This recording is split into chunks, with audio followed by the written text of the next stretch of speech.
আল্লাহ বলছেন ফাইদা রাকিবু ফিল ফুলকি দাআবুল্লাহ মুখলিসিনা লাহুদ্দিন। এরা যখন কিস্তিতে চড়ে আর ওই কিস্তি যখন ডুবতে যায় তখন এরা খাঁটি দিলে নিষ্কলুষ মনে একমাত্র শুধুমাত্র কেবলমাত্র আমি আল্লাহকে ডাকে। ফালাম্মা নাজ্জাহুম ইলাল বার ইযা হুম ইউশরিকুন। আমি আল্লাহ যখন ওদের কিস্তিটাকে জাহাজটাকে নৌকাটায় যখন তীরে ঠেকিয়ে দিই, ওরা যখন উপকূলে উপটে উঠতে পারে, উঠি ওরা শিরক করে তথা উঠি বলে সত্যি জাহাজের নাবিকটার ধন্যবাদ, অভিজ্ঞ নাবিক, নাহলে এ জাহাজ কোনো রকমের ধারে ভিড়তে পারতো না, মাঝিটার ধন্যবাদ দিতে হবে। এই তুফান থেকে এই নৌকা বাঁচানো এর মতো মাঝির দ্বারাই সম্ভব হয়েছে, অন্য কেউ হলেও পারতো না। এ জাত আল্লাহর নাম ভুলে গেছে। আরে আমার কথা মনে খাটছে না বাপ, মনে লাগছে না? হ্যাঁ, আমার আল্লাহ বললেন ওরা শিরক করলো, ওদের বাঁচালাম, তীরে ভিড়িয়ে দিলাম, উপকূলে তুলে দিলাম আমি, আর আমার গুণ গাওয়া আমার প্রশংসা করে আলহামদুলিল্লাহ পড়া বাদ দিয়ে ও নাবিকের মাঝি মাল্লার গুণ গাচ্ছে। কত বড় মুশরিক! জি, একই কেস ভাই, একই কেস। যখন করোনায় 1,05,00,000 নেলে তখন ঘন পাকে দোয়ার মজলিস, তওবার মজলিস, ইস্তেগফারের মজলিস, ঘ্যান ঘ্যানানি, প্যান প্যানানি কত রকমের শুরু হলো। জি, করোনা বন্ধ হলো, সব স্ত্রী কুকুরের লেজে যেখান ছিল সেখানে ফিরে গেল।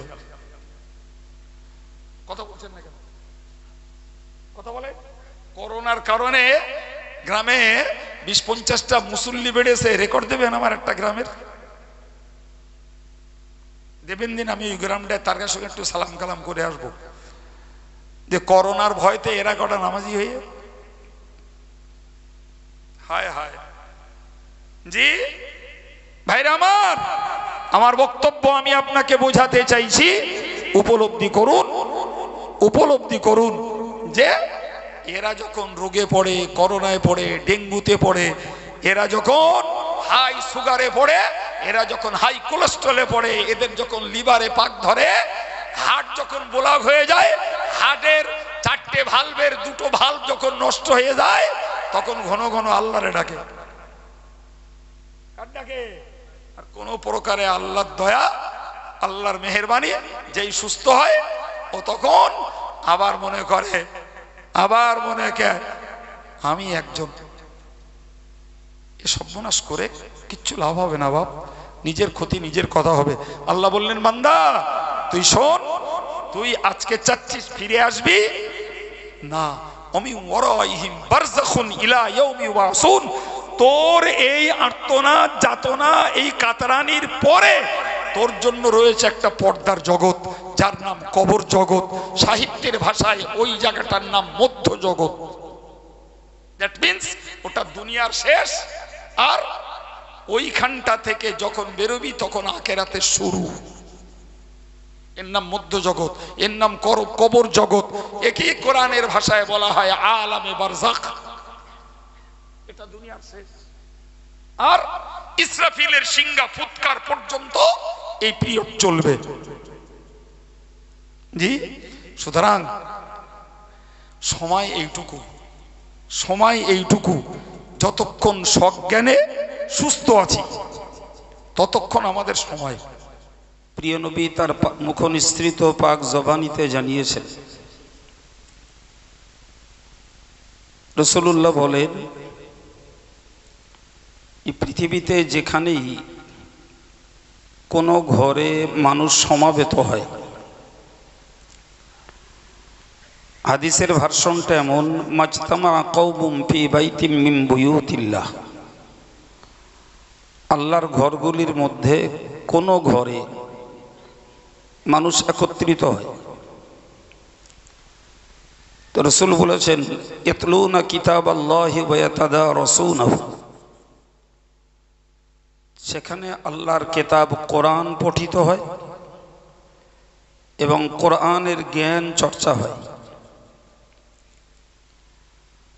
ভাই, এটি কোনো স্থায়ী ঘর নয়, তবে নিঃসন্দেহে দুদিনের এই প্রোগ্রাম চালানোর জন্য অস্থায়ী ব্যয়বহুল একটি সৌন্দর্যমণ্ডিত ঘর বটে। তো হুজুর বলেছেন, যে ঘরে মানুষগুলো সমাবেত হয় এবং কোরআন পঠিত হয় আর কোরআনের জ্ঞান চর্চা হয়, ইল্লা নাযালাত আলাইহিমুস সাকিনা, ওইখানে অবস্থানকারী মানুষগুলোর হৃদয়ে আল্লাহ আত্মিক শান্তি নাজিল করেন। তাহলে এই মজলিসটা এমন একটা মজলিস যেখানে অন্তরের শান্তি পাওয়া যায়। আমি এই জন্য বাইরে অপেক্ষামান ভাইদেরকে, প্রিয় যুবকদেরকে আহ্বান করছি, যারা বাইরে আছেন, ঘোরাঘুরি অনেক হয়েছে, মাঝরাত পেরিয়ে শেষ রাতেরও 1 ঘন্টা অতিক্রম করেছে। জেগেই যখন আছেন, দয়া করে মজলিসরায় আসুন, আপনাদের কাছে কিছু জ্ঞান শেয়ার করি। নসিবে থাকলে জ্ঞানটুকু সংগ্রহ করুন, সময় মতো কাজে লাগানো যাবে ইনশাল্লাহ। তাহলে আমি প্রথমত আপনাদের হাদিস থেকে এই কথাটি পরিবেশন করলাম যে এই মজলিসে যারা বসে তাদের আত্মিক শান্তি আল্লাহ দান করেন। দ্বিতীয়ত বলেছেন, অগশিয়াত আলাইহিমুর রহমা। আমরা মাথার উপরে দেখছি ডেকোরেটর ভাইদের এক সুন্দর সিলিং করা প্যান্ডেল, ছাউনি। হুজুর বলছেন, এই মজলিসে যারা বসেন তাদের মাথার উপরে আল্লাহর রহমতের একটা ছামিয়ানা বিস্তার করা হয়। তৃতীয়ত নবী বলেছেন,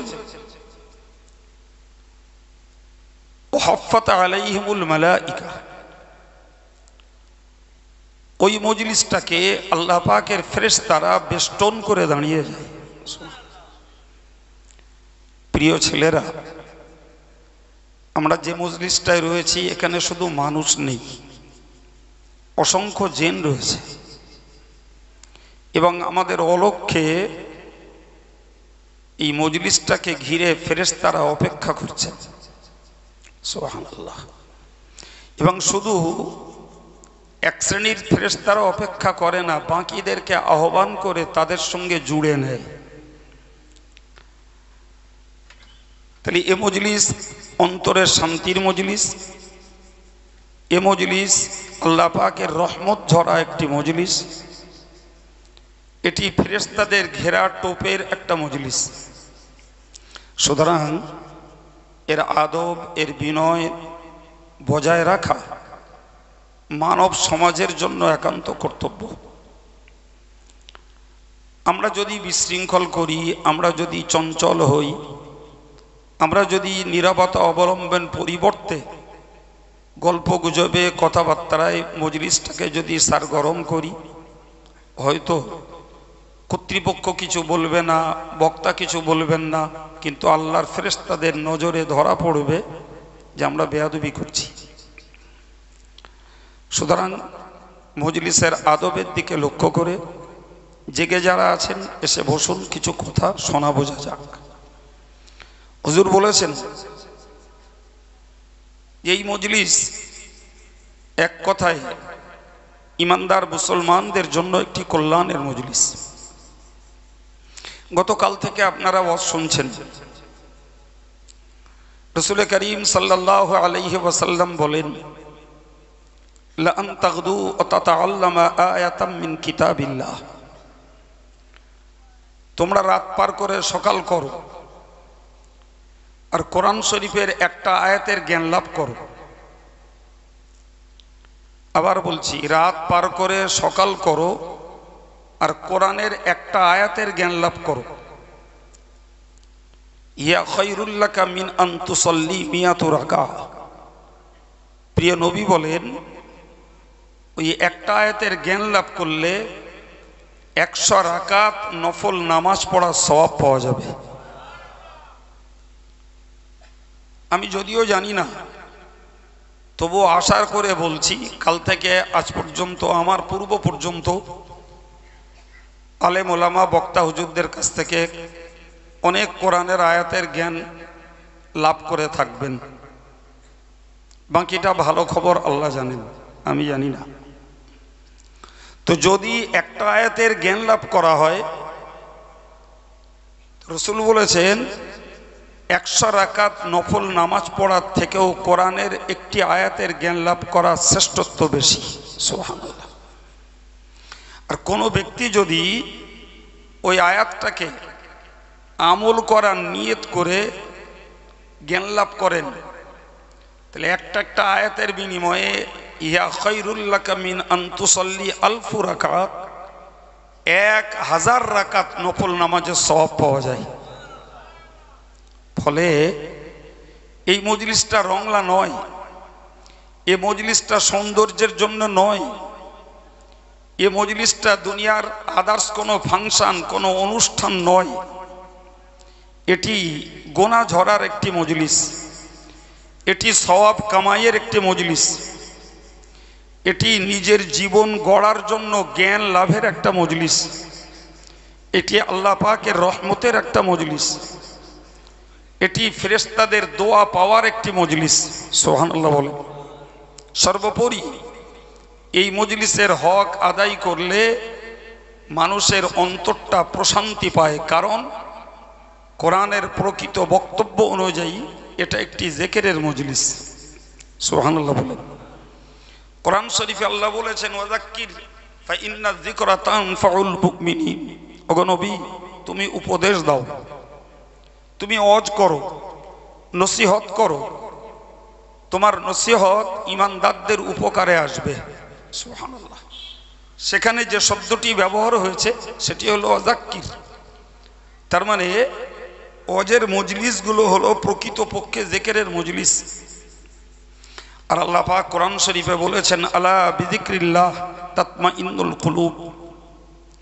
অশান্ত মন, চঞ্চল হৃদয়, টেনশনেবল হৃদয়, মানুষের মনে রয়েছে অস্থিরতা, রয়েছে দুশ্চিন্তা, রয়েছে অনেক রকমের বোঝা আর প্রেসার। প্রিয় মহান আল্লাহ বললেন আল্লাহর জিকিরেই রয়েছে একমাত্র অন্তরের শান্তি। একটু মহব্বত করে বলেন। তাহলে সত্যকারের যদি এটিকে আমরা একটি জিকিরের মজলিস হিসাবে বিশ্বাস করতে পারি, এর ভিতর দিয়ে আমরা লাভ করতে পারি মনের শান্তি। কথাটি আমার নয়, কথাটি আল্লাহর। কিন্তু যদি এটাকে আমরা কোনো গতানুগতিক ভাবধারা, এটাকে যদি শুধু ঘটনার কাহিনীর পরিবেশ বানাই, এটাকে যদি শুধু দোকান পসারির খাবার কেনার, খাবার বিক্রি করার পরিবেশ বানাই, এটাকে যদি ঘোরাফেরার চলাফেরার একটা মেলা বানাই, এটাকে যদি গল্প গুজবের আসর বানাই, আল্লাহ বেহতার জানেন রহমতের পরিবর্তে গজবের ভয় আছে, শান্তির পরিবর্তে অশান্তির বাতাবরণ তৈরির ভয় আছে, ফেরেশতাদের দোয়ার পরিবর্তে বদদোয়া পাওয়ার আশঙ্কা আছে। ঠিক না ভুল? সুতরাং আমি আবার একবার অনুরোধ করছি, যারা জেগে আছেন, বিশেষ কোনো কাজে জড়িয়ে নেই, মেহেরবানি করে মজলিসটাতে বসুন, মেহেরবানি করে মজলিসটাতে বসুন, মনের কিছু খোরাক জোগাড় করুন। দেখুন আল্লাহ বলেছেন যে বিযিকরিল্লাহি তাতমাইন্নুল কুলুব, আল্লাহর জিকিরের মধ্যে রয়েছে আত্মার শান্তি। ভাই, এই যে এলমি আলোচনা, কোরআন হাদিসের সমন্বয়ের কথা, এটি প্রকৃতপক্ষে জ্ঞান চর্চা, এটি প্রকৃতপক্ষে আমাদের মনের শান্তির ওসিলা। আল্লাহ আমাদের সকলকে তার রহমতের ওই শান্তি নসিবে মঞ্জুর করেন, বলুন আমিন। আর একটু মহব্বত করে বলেন আমিন। সম্মানিত ভাইরা আমার, আমি কোরআন শরীফের একটি আয়াত আপনাদের কাছে পরিবেশন করেছি, তার তফসির স্বরূপ একটি হাদিস শরীফ বলেছি। ওই আয়াত এবং হাদিসকে সামনে রেখেই কিছুক্ষণ কথা বলবো।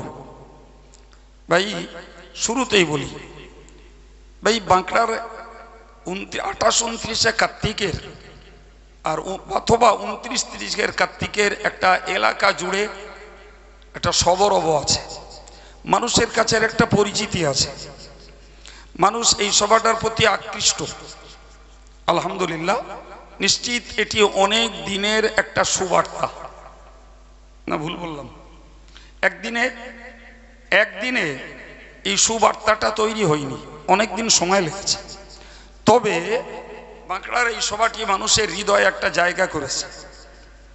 আত্মীয় স্বজন, বন্ধু বান্ধব, পরিচিত দিনদার ইমানদার মানুষগুলো, তারা সবাই এই মজলিসটার জন্য খুব মানসিকভাবে তৈরি থাকে। প্রিয় ভাই আমার, আপনাকে আমি যে কথাটা বোঝাতে চাইছি, সেখানে এসে আলেম ওলামারা ওয়াজ নসিহত করে। জি ভাই, এত কিছু ওয়াজ নসিহত শোনার পরেও আমি শুধুমাত্র আত্মসমীক্ষা করছি, প্রতিবাদ নয়।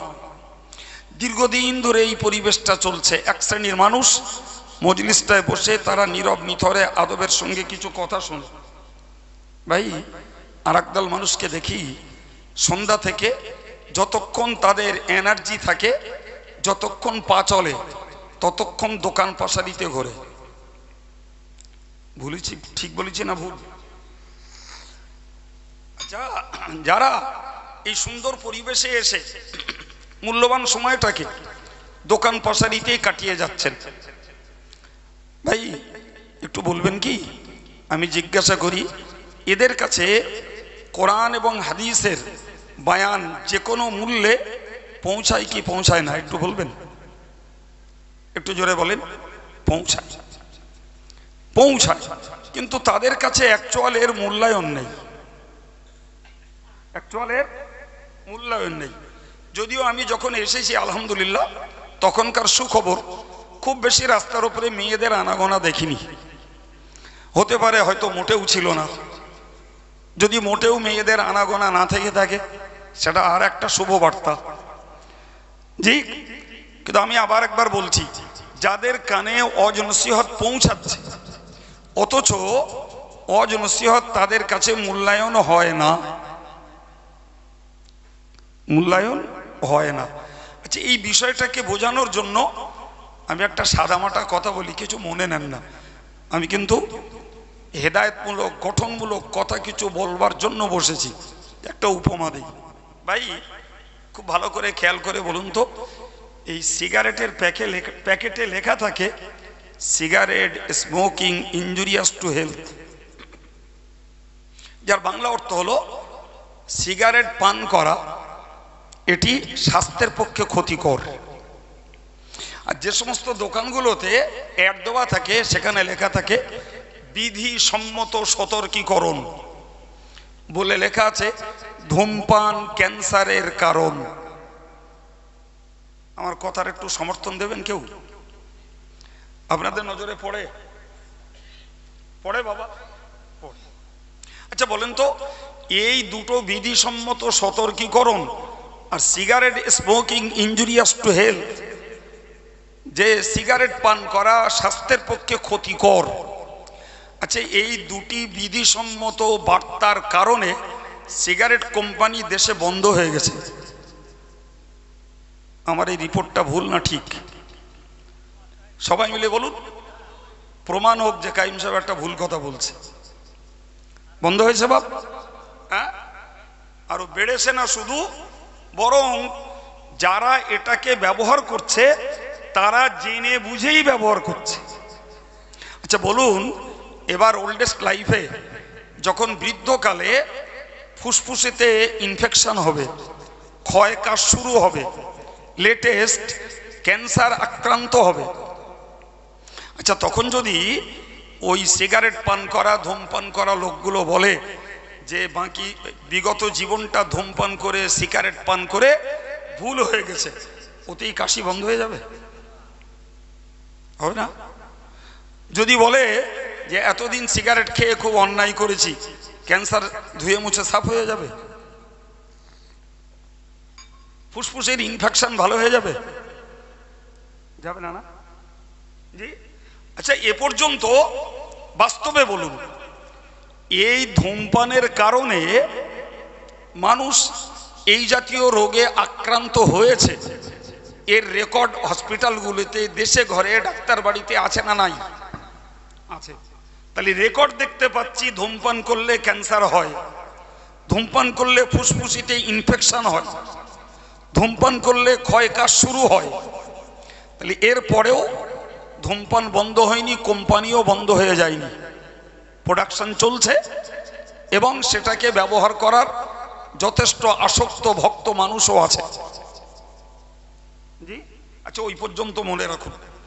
আলেম ওলামারা ওয়াজ করে করে আমাদেরকে বলছে, ফর এক্সাম্পল, যে শিরক করলে জাহান্নামে যেতে হবে, নামাজ না পড়লে জাহান্নামে যেতে হবে, রোজা না রাখলে জাহান্নামে যেতে হবে, যে হজ না করলে টাকাওয়ালার ইহুদি অথবা খ্রিস্টান হয়ে মরতে হবে, সুদ খেলে জাহান্নামে যেতে হবে, গান শুনলে জাহান্নামে যেতে হবে, জুয়া খেললে জাহান্নামে যেতে হবে। এই আগের বক্তা হুজুরের কাছে শুনছিলেন লটারি কাটার বেগ, আমি তার হুকুমটা বলছি। লটারি কাটলে জাহান্নামে যেতে হবে, দরগার নামে হাজত মান্নত করলে জাহান্নামে যেতে হবে, মদ খেলে জাহান্নামে যেতে হবে, পরকিয়া করলে জাহান্নামে যেতে হবে, সমকামিতা করলে জাহান্নামে যেতে হবে, পরের মাল আত্মসাৎ করলে জাহান্নামে যেতে হবে, স্ত্রীর হক আদায় না করলে জাহান্নামে যেতে হবে, যে স্ত্রী যদি স্বামীকে অমর্যাদার অভক্তি করে জাহান্নামে যেতে হবে, নারী জাতি যদি গলাবাজারি করে জাহান্নামে যেতে হবে, কেউ যদি বেপরদায় ঘরে নারীরা, তাতে জাহান্নামে যেতে হবে। আচ্ছা ভাই, সিগারেটের প্যাকে লেখা ইনজুরিয়াস টু হেলথ, স্বাস্থ্যের জন্য ক্ষতিকর, জি ওটা লিখেছে যারা যারা ডাক্তার, যারা বিজ্ঞানী ল্যাব চালায় তারাই লিখেছে। ভাই ওটা একদল মানুষ মানলো না, যথারীতি সেটাকে ভোগ করছে। আর কোরআন হাদিসের সপক্ষে এই জাতীয় কথাগুলো, এই জাতীয় বলা কথাগুলো এরকম স্টেজ আর মঞ্চ তৈরি করে বলা হচ্ছে, ফেসবুকে ছড়াচ্ছে, হোয়াটসঅ্যাপে ছড়াচ্ছে, ইউটিউবে চলছে, হার্ড কপি বইতে লেখা আছে, খবরের কাগজে চলছে। ভাই এর পরেও মুসলিম কমিউনিটির একটা বিরাট অংশ, বলতে পারা যায় 60% মুসলমান আজও এই সতর্কী বার্তাগুলোর মূল্য দেয়নি। আমার কথা ভুল বলবেন? একটু কথা বলুন, আমার এই কথা ভুল, যদি ভুল হয় আমি উড্র করব। 60%, 100 জনের ভিতরে 60 জন মুসলমান নারী পুরুষ আজও কোরআন হাদিসের এই সতর্ক বার্তা এরা মূল্য দেয়নি। দিয়েছে কি? হ্যাঁ দিইনি। এই মজলিসটা সম্পন্ন করতে আমি জানি না, তবে আমার মন বলছে 1.5 থেকে 2 লাখ টাকা খরচ হবে, তার আগে এটা কভার হবে না, আমার আন্দাজ। বাকিটা যারা কমিটি তারা ভালো হিসাব জানে। ভাই তাহলে আমরা কোরআন হাদিসের এই বিধি, এই সতর্কী বার্তার আমাদের কাছে মূল্য নাই।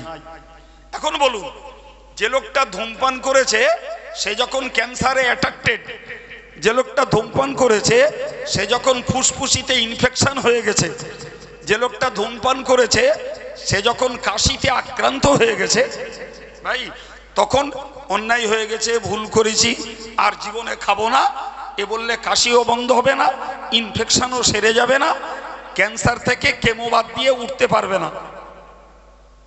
কথা বলছেন না কেন? কথা বলুন, আমি অজ করতে পারি না বাপ, আমি এই গল্প গুজব করছি, একটু ব্রেনটা কালচার করুন। আমার কাছে সুর নেই, স্বর নেই, একটু ব্রেন কালচার করছি, একটু ভাবুন। জি আপনারাও বাঙালি, আমিও বাঙালি, বাংলা বাঙালি দুটো কথা বলছি, একটু মূল্যায়ন করুন। এখন বলুন ভাই, আমরা ইমানদার মুসলমান, আমাদের তো একটা ক্ষয় লয় আছে না নাই? নেই? আছে। জি অবশ্যই ক্ষয় লয় আমাদেরও আছে। তবে আমরা এটুকু মনে করি যে মানুষ বৃদ্ধ হলে মরবে, কিন্তু বাস্তবে দেখি শিশু মরে, কিশোর মরে, নওজোয়ান মরে, পূর্ণ যুবক মরে, বৃদ্ধ মরে, পৌঢ় মরে, অতি বৃদ্ধ মরে। তবে কি আমরা এইটুকু বুঝি, যারা অতি বৃদ্ধতায় পৌঁছে গেছে এদের আর ন্যূনতম বাঁচার আশা নেই। ফল যখন পেকেছে বোঁটা থেকে খসার পালা, ঠিক না ভুল? তার আগ পর্যন্ত আমরা আশা করতে পারি এ ছেলেটি জোয়ান, এখনো পৌঢ় হবে, এ ছেলেটি শিশু, এ কিশোর হবে, এ এ আজকে কিশোর, এ আগামীতে যুবক হবে, কিন্তু বাস্তবে দেখি শিশুও যায়, কিশোরও যায়, যুবকও যায়, পৌঢ় যায়, বৃদ্ধ যায়, অতি বৃদ্ধ সেও চলে যায়। তার তো যাওয়ারই পিরিয়ড। দাড়ি পেকে গেছে, চুল পেকে গেছে, গায়ের চামড়া তুবড়ে এসছে, যে বুদ্ধি অকেজ হয়ে গেছে, টনটনে জ্ঞানটা ঢিল ঢাল হয়ে গেছে, তার তো যাওয়ার পালাই শুরু হয়েছে। ঠিক না ভুল? এখন ওই পরিণত বয়সে পৌঁছে যে এবারে মনে হচ্ছে আব্দুল কাইয়ুম এই অজগুলো করেছিল, কিন্তু এখন তো আর উপায় নেই। আমি তো অজকে আমূল্য দেইনি, অজকে আমল করিনি। আল্লাহর কোরআন বলছে, ইজা জাআ আহাদাহুমুল মাউত, একজন মানুষের যখন মৃত্যুর সময় ঘনিয়ে আসে, মরণ যখন কাছ থেকে দেখতে পায়, সম্মুখ থেকে যখন মরণের সিগন্যাল বুঝে নেয়, ওই সময়ে আল্লাহ পাকের কোরআন বলছে, ওই বান্দা তখন বলে ক্বালা রব্বিরজিউনি, এ আল্লাহ আমাকে একবার যৌবনকালে ফিরিয়ে দাও, আমাকে একবার শক্তির পিরিয়ডে ফিরিয়ে দাও। এটি ওই মৃত পথযাত্রী, আসন্ন মৃত ব্যক্তি, মরণের দোরগোড়ায় উপনীত মানুষটার আবেদন। আমার আগের গল্পটা মনে রাখবেন। ক্যান্সার ধরে নিয়েছে, এখন বলছে সিগারেট খেয়ে ভুল হয়ে গেছে, ক্যান্সার সেরে যাবে। তুমি তামাম জীবনটা লয় করলে, আড্ডা মেরে, তামাশাবাজি করে, জুয়াবাজি করে, রংবাজি করে, গল্পবাজি করে, রাজনীতি করে, অর্থনীতি করে, পারিবারিক নীতি করে, বিলাসিতা করে, পরকিয়া করে, সমকামিতা করে, ইফটিজিং করে গোটা জীবনটা বরবাদ করেছো। আজকে যখন মরণটাকে সামনে থেকে দেখতে পাচ্ছ, তখন বলছো আল্লাহ থুড়ি যা হওয়ার হয়ে গেছে, আমাকে একবার ফেরত দাও। আচ্ছা, একটা বুড়ো, সে একটা তসবিহ নেছে, আমারটা 100 দানার, সে নেছে 1000 দানার, আর নে পড়ছে লাইতাস শাবাবা ইয়াউদু, লাইতাস শাবাবা ইয়াউদু, লাইতাস শাবাবা ইয়াউদু। বাংলা মানে হলো, যদি যৌবন ফিরে আসতো, যদি যৌবন ফিরে আসতো, যদি যৌবন ফিরে আসতো। কি কামাই করতে? কামাইটা কি করতে? তসবিহ নিয়ে তো পড়ছো, কামাইটা কি করতে? জি ভাই, কি করতো পরের কথা, কিন্তু চাচ্ছে আমাকে যৌবনকালে, বলেন বলেন, কথা বলেন আমার সঙ্গে, যৌবনকালে ফিরিয়ে দেন। কার কাছে বলছে? আল্লাহর কাছে, খোদ আল্লাহর কাছে। আল্লাহ বলে, তুই যৌবনকালে ফিরতে চাচ্ছিস কেন? কিসের জন্য? কি করবি? তো বান্দা তখন বলে, লাআল্লি আমালু সলিহা ফীমা তারাকতু। আল্লাহ তুমি যদি আমারে ফিরিয়ে দাও, তাহলে আমি যে আমলগুলো করে আসিনি, যে নেকির কাজগুলো বাদ দিয়েছি, আর যে পাপের কাজগুলো রে চাটনির মতো করে করে এসেছি, এইবার যে ওই আমলগুলো করব। কথা ক্লিয়ার হচ্ছে না জড়াচ্ছে? এইবার যে করব। আল্লাহ বললে, তাই রে, তবে একটা কথা বল, আওয়ালাম নুআম্মিরকুম মা ইয়াতাযাক্কারু ফীহি মান তাযাক্কারা। রে, তোর কি আগে আমি বয়স দেইনি? তুই বল, তোকে কি আমি অবকাশ, সময়, সুযোগ, আর্থিক সচ্ছলতা, দৈহিক সুস্থতা, যে মনের গতি, তোকে কি আগে দেইনি আমি? যে পিরিয়ডে তুই ইচ্ছা করলে উপদেশ গ্রহণ করতে পারতিস, শুধু তোর নিজে নিজে না, ওয়াজাআকুমুন নাযীর, তোর কাছে ভীতি প্রদর্শনকারী, ভয় দেখানেওয়ালা, সতর্ককারী, সাবধানকারী মানুষ তোর কাছে গেছিল। ফর এক্সাম্পল, মসজিদের ইমাম সাহেব মুসল্লিদেরকে সতর্ক বার্তা শোনাচ্ছে, মঞ্চের বক্তা মানুষদেরকে হেদায়েতের বাণী শোনাচ্ছে, খানকার পীর সাহেব তিনিও মানুষকে হেদায়েতের বাণী শোনাচ্ছে, ওদিকে আরেকজন আমির সাহেব তিনিও হেদায়েতের বাণী শোনাচ্ছে। কথা ঠিক না ভুল? কেউ আমরা মসজিদের মুসল্লি শুনছি, কেউ মঞ্চে শ্রোতা শুনছি, কেউ পীর সাহেবের ভক্ত সেখানে যেয়ে শুনছি, কেউ আমিরের ভক্ত সেখানে যেয়ে শুনছি। তাহলে আমরা যত ব্যক্তি হই না কেন, যেমন রাজনৈতিক ছাত্র ছায়ায় আছি, তেমন ধর্মনৈতিক ছাত্র ছায়ায় কোনো না কোনো আলেম পীর পীরজাদার ভক্ত হয়ে আছি। ঠিক না ভুল? হ্যাঁ, তুমি বাবা সময়ে মূল্যায়ন কেন করোনি? অতএব তোমার ওই অন্যায় দাবি, তোমার ওই আবদার আমার কাছে গ্রান্টেড নয়। ফাযুকু ফামা লিয-যালিমিনা মিন আনসার। চলো তুমি এখন যন্ত্রণার স্বাদ চাখো। অত্যাচারী যারা, আমি আল্লাহর কাছে তাদের জন্য কোনো সাহায্যকারী নেই। তাহলে এক কথা ইতি টেনে দেবে আল্লাহ। তাহলে বৃদ্ধকালে যৌবন হতে চাইলে ফিরে পাওয়া যাবে? জোরে বলেন। আমি আগে ভুল করেছি এ বললেই মরণের যন্ত্রণা কমে যাবে? আমি আগে অন্যায় করেছি বললেই আমার হায়াতটাকে এক্সটেনশন করিয়ে দেবে 10 বছর? দেবে? দেবে না। জি, এখন বলুন, আমি আপনাকে বোঝাতে চাইছি ভাই, এই যে এই অন্যায়গুলো করলে জাহান্নামে যেতে হবে, কেউ গেছে বাস্তবে আমাদের কাছে এসে বলিনি বাবা। আজকের ফুরফুরার হুজুর, বসিরহাটের হুজুর, বাইরের মানে কথা শিল্পী, কত রকমের বক্তা দিয়ে বক্তৃতা করানো হচ্ছে, আর মেয়েরা যাতে হেদায়েত হয় তার জন্য এলসিডি লাগিয়ে দেওয়া হচ্ছে, মেয়েরা হেদায়েত হবে।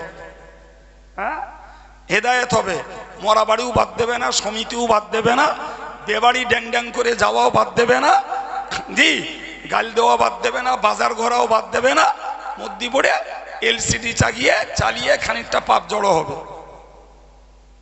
এই যে হা করে বসে রয়েছে, হ্যাঁ না কিছু বলুন, নাহলে আমার কথা ফিরিয়ে নিয়ে বাড়ি যাবো আমি। হ্যাঁ, এখন আপনি বলুন। আমি জিজ্ঞাসা করতে চাইছি বাবু, জি, এই এত বড় বড় বসিরহাটের হুজুর, ফুরফুরার হুজুর, অন্য কথা শিল্পী, বক্তা, এলসিডি কিচ্ছু লাগতো না কো। যদি কবরের একটা উঠে এসে বলতো, গ্রামের বাঁকড়া গ্রামের এমুড়োতে ওমুড়ো পর্যন্ত দৌড়ুতো আর বলতো, এই ভিতরের অবস্থা, নিচের খবর খুব খারাপ, বাঁশতি চেষ্টা গান বাদ দে, জোয়া বাদ দে, বেপর্দা বাদ দে, বাঁশতি চেষ্টা নামাজি হওয়ার দাড়ি ছেড়ে দে, সুদ বাদ দে, জুয়া বাদ দে, ওপারের অবস্থা খারাপ বলো। এই নামি দামি কোম্পানির প্রোডাকশনের হুজুর আর মুফতি পীর পীরজাদা মৌলানা আর এলসিডি কিচ্ছু লাগতো না, এমনি মানুষ আল্লাহওয়ালা হয়ে যেত। কথা বলেন, তাহলে কি প্রমাণ হচ্ছে? জ্যান্ত হুজুরির দাম নেই, জ্যান্ত মুফতির দাম নেই, জ্যান্ত পীরজাদার দাম নেই, জ্যান্ত পীর সাহেবের দাম নেই। জি, যদি মরা একটা তেড়িয়েল, খড়িয়েল, সড়িয়েল, ভেড়িয়েল, মাতাল একটা যদি উঠে এসে বলতো, ওতে তবুও লোকে হেদায়েত হতো। ভুল বলছি মনে হচ্ছে, বলেন? হ্যাঁ, এর নাম ইমানদার, এর নাম ইমানদার। যদি একটা উঠে আসতো, প্র্যাকটিক্যালে দেখে উঠে এসেছে, ওইটা বিশ্বাস হতো। আর আমরা যেটা আলেমদের কাছ থেকে শুনছি, এটা প্র্যাকটিক্যাল নয়, এটা নীতিবাচক, এটা থিওরিক্যাল, ঘটবে একদিন।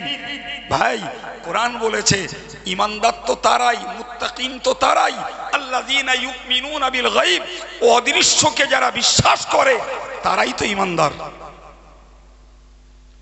কি গো, কবরের আযাব প্র্যাকটিক্যালে বুঝবো তারপর ঈমান আনবো? হাসরের আযাব প্র্যাকটিক্যালে দেখবো তারপর ঈমান আনবো? এর নাম ঈমানদার? জোরে বলেন। ঈমানদার তো সেই যে না দেখা আল্লাহকে বিশ্বাস করেছে, না দেখা রসুলকে বিশ্বাস করেছে, কোরআন নাজিল হতে দেখেনি বিশ্বাস করেছে, ফেরেশতা জীবনে দেখেনি বিশ্বাস করেছে, ফিউচার লাইফে তকদিরে ভালো না মন্দ কি আছে জানে না, বিশ্বাস করেছে কুল্লুহুম মিন ইনদিল্লাহ, আল্লাহর পক্ষ থেকে আসে, বিশ্বাস করেছে আফটার ডেথ, জি, আফটার ডেথ, মৃত্যুর পরে ইসরাফিলের সিংহা ফুৎকারে কবর থেকে উঠতে হবে, বিশ্বাস করেছে। বিশ্বাস করেছে পাপীর জন্য কবরে আযাব হতে পারে, বিশ্বাস করেছে হাসরের দিনে বিভৎস কাণ্ডের মাঝে দাঁড়াতে হবে, বিশ্বাস করেছে আমলনামা বাম হাতে এলে তাকে জাহান্নামে যেতে হবে, বিশ্বাস করে নিয়েছে পাপের পাল্লা ভারী হলে জাহান্নামে ভুগতে হবে, বিশ্বাস করেছে পুল সিরাতকে অতিক্রম করতে না পারলে নিচেই তর্জন গর্জন করা লেলিহান শিখাযুক্ত আগুন দাউ দাউ করে জ্বলছে, সেখানে পড়তে হবে। এই বিশ্বাস যার ভিতরে, সেই তো ঈমানদার। তুমি খোলসে মুসলমান হয়েছো, বংশগত মুসলমান তৈরি হয়েছো, তুমি পরিবারগতভাবে মুসলমান তৈরি হয়েছো, অথচ একটা একটা করে মূল্যায়ন করলে দেখা যাবে এই জাতীয় অদৃশ্য বিষয়গুলির বিশ্বাস তোমার কাছে অভাব। কথা বলে কি হবে? কি হবে? সম্মানিত ভাইয়ের আমার, মহান আল্লাহ বললেন কাল্লা, এ বান্দা বান্দি তোরা শোন, তুই তো ফিরতে চাচ্ছিস যৌবনকালে, ফিরতে চাচ্ছিস শক্তির পিরিয়ডে, কিন্তু আমি আল্লাহ তোকে বার্তা দিয়ে দিলাম কাল্লা, কখনোই না, ফেরা আর হবে না। Past is past, time and tide wait for none. নদীর স্রোত আর ঘড়ির সময় কারোর জন্য অপেক্ষা করে না।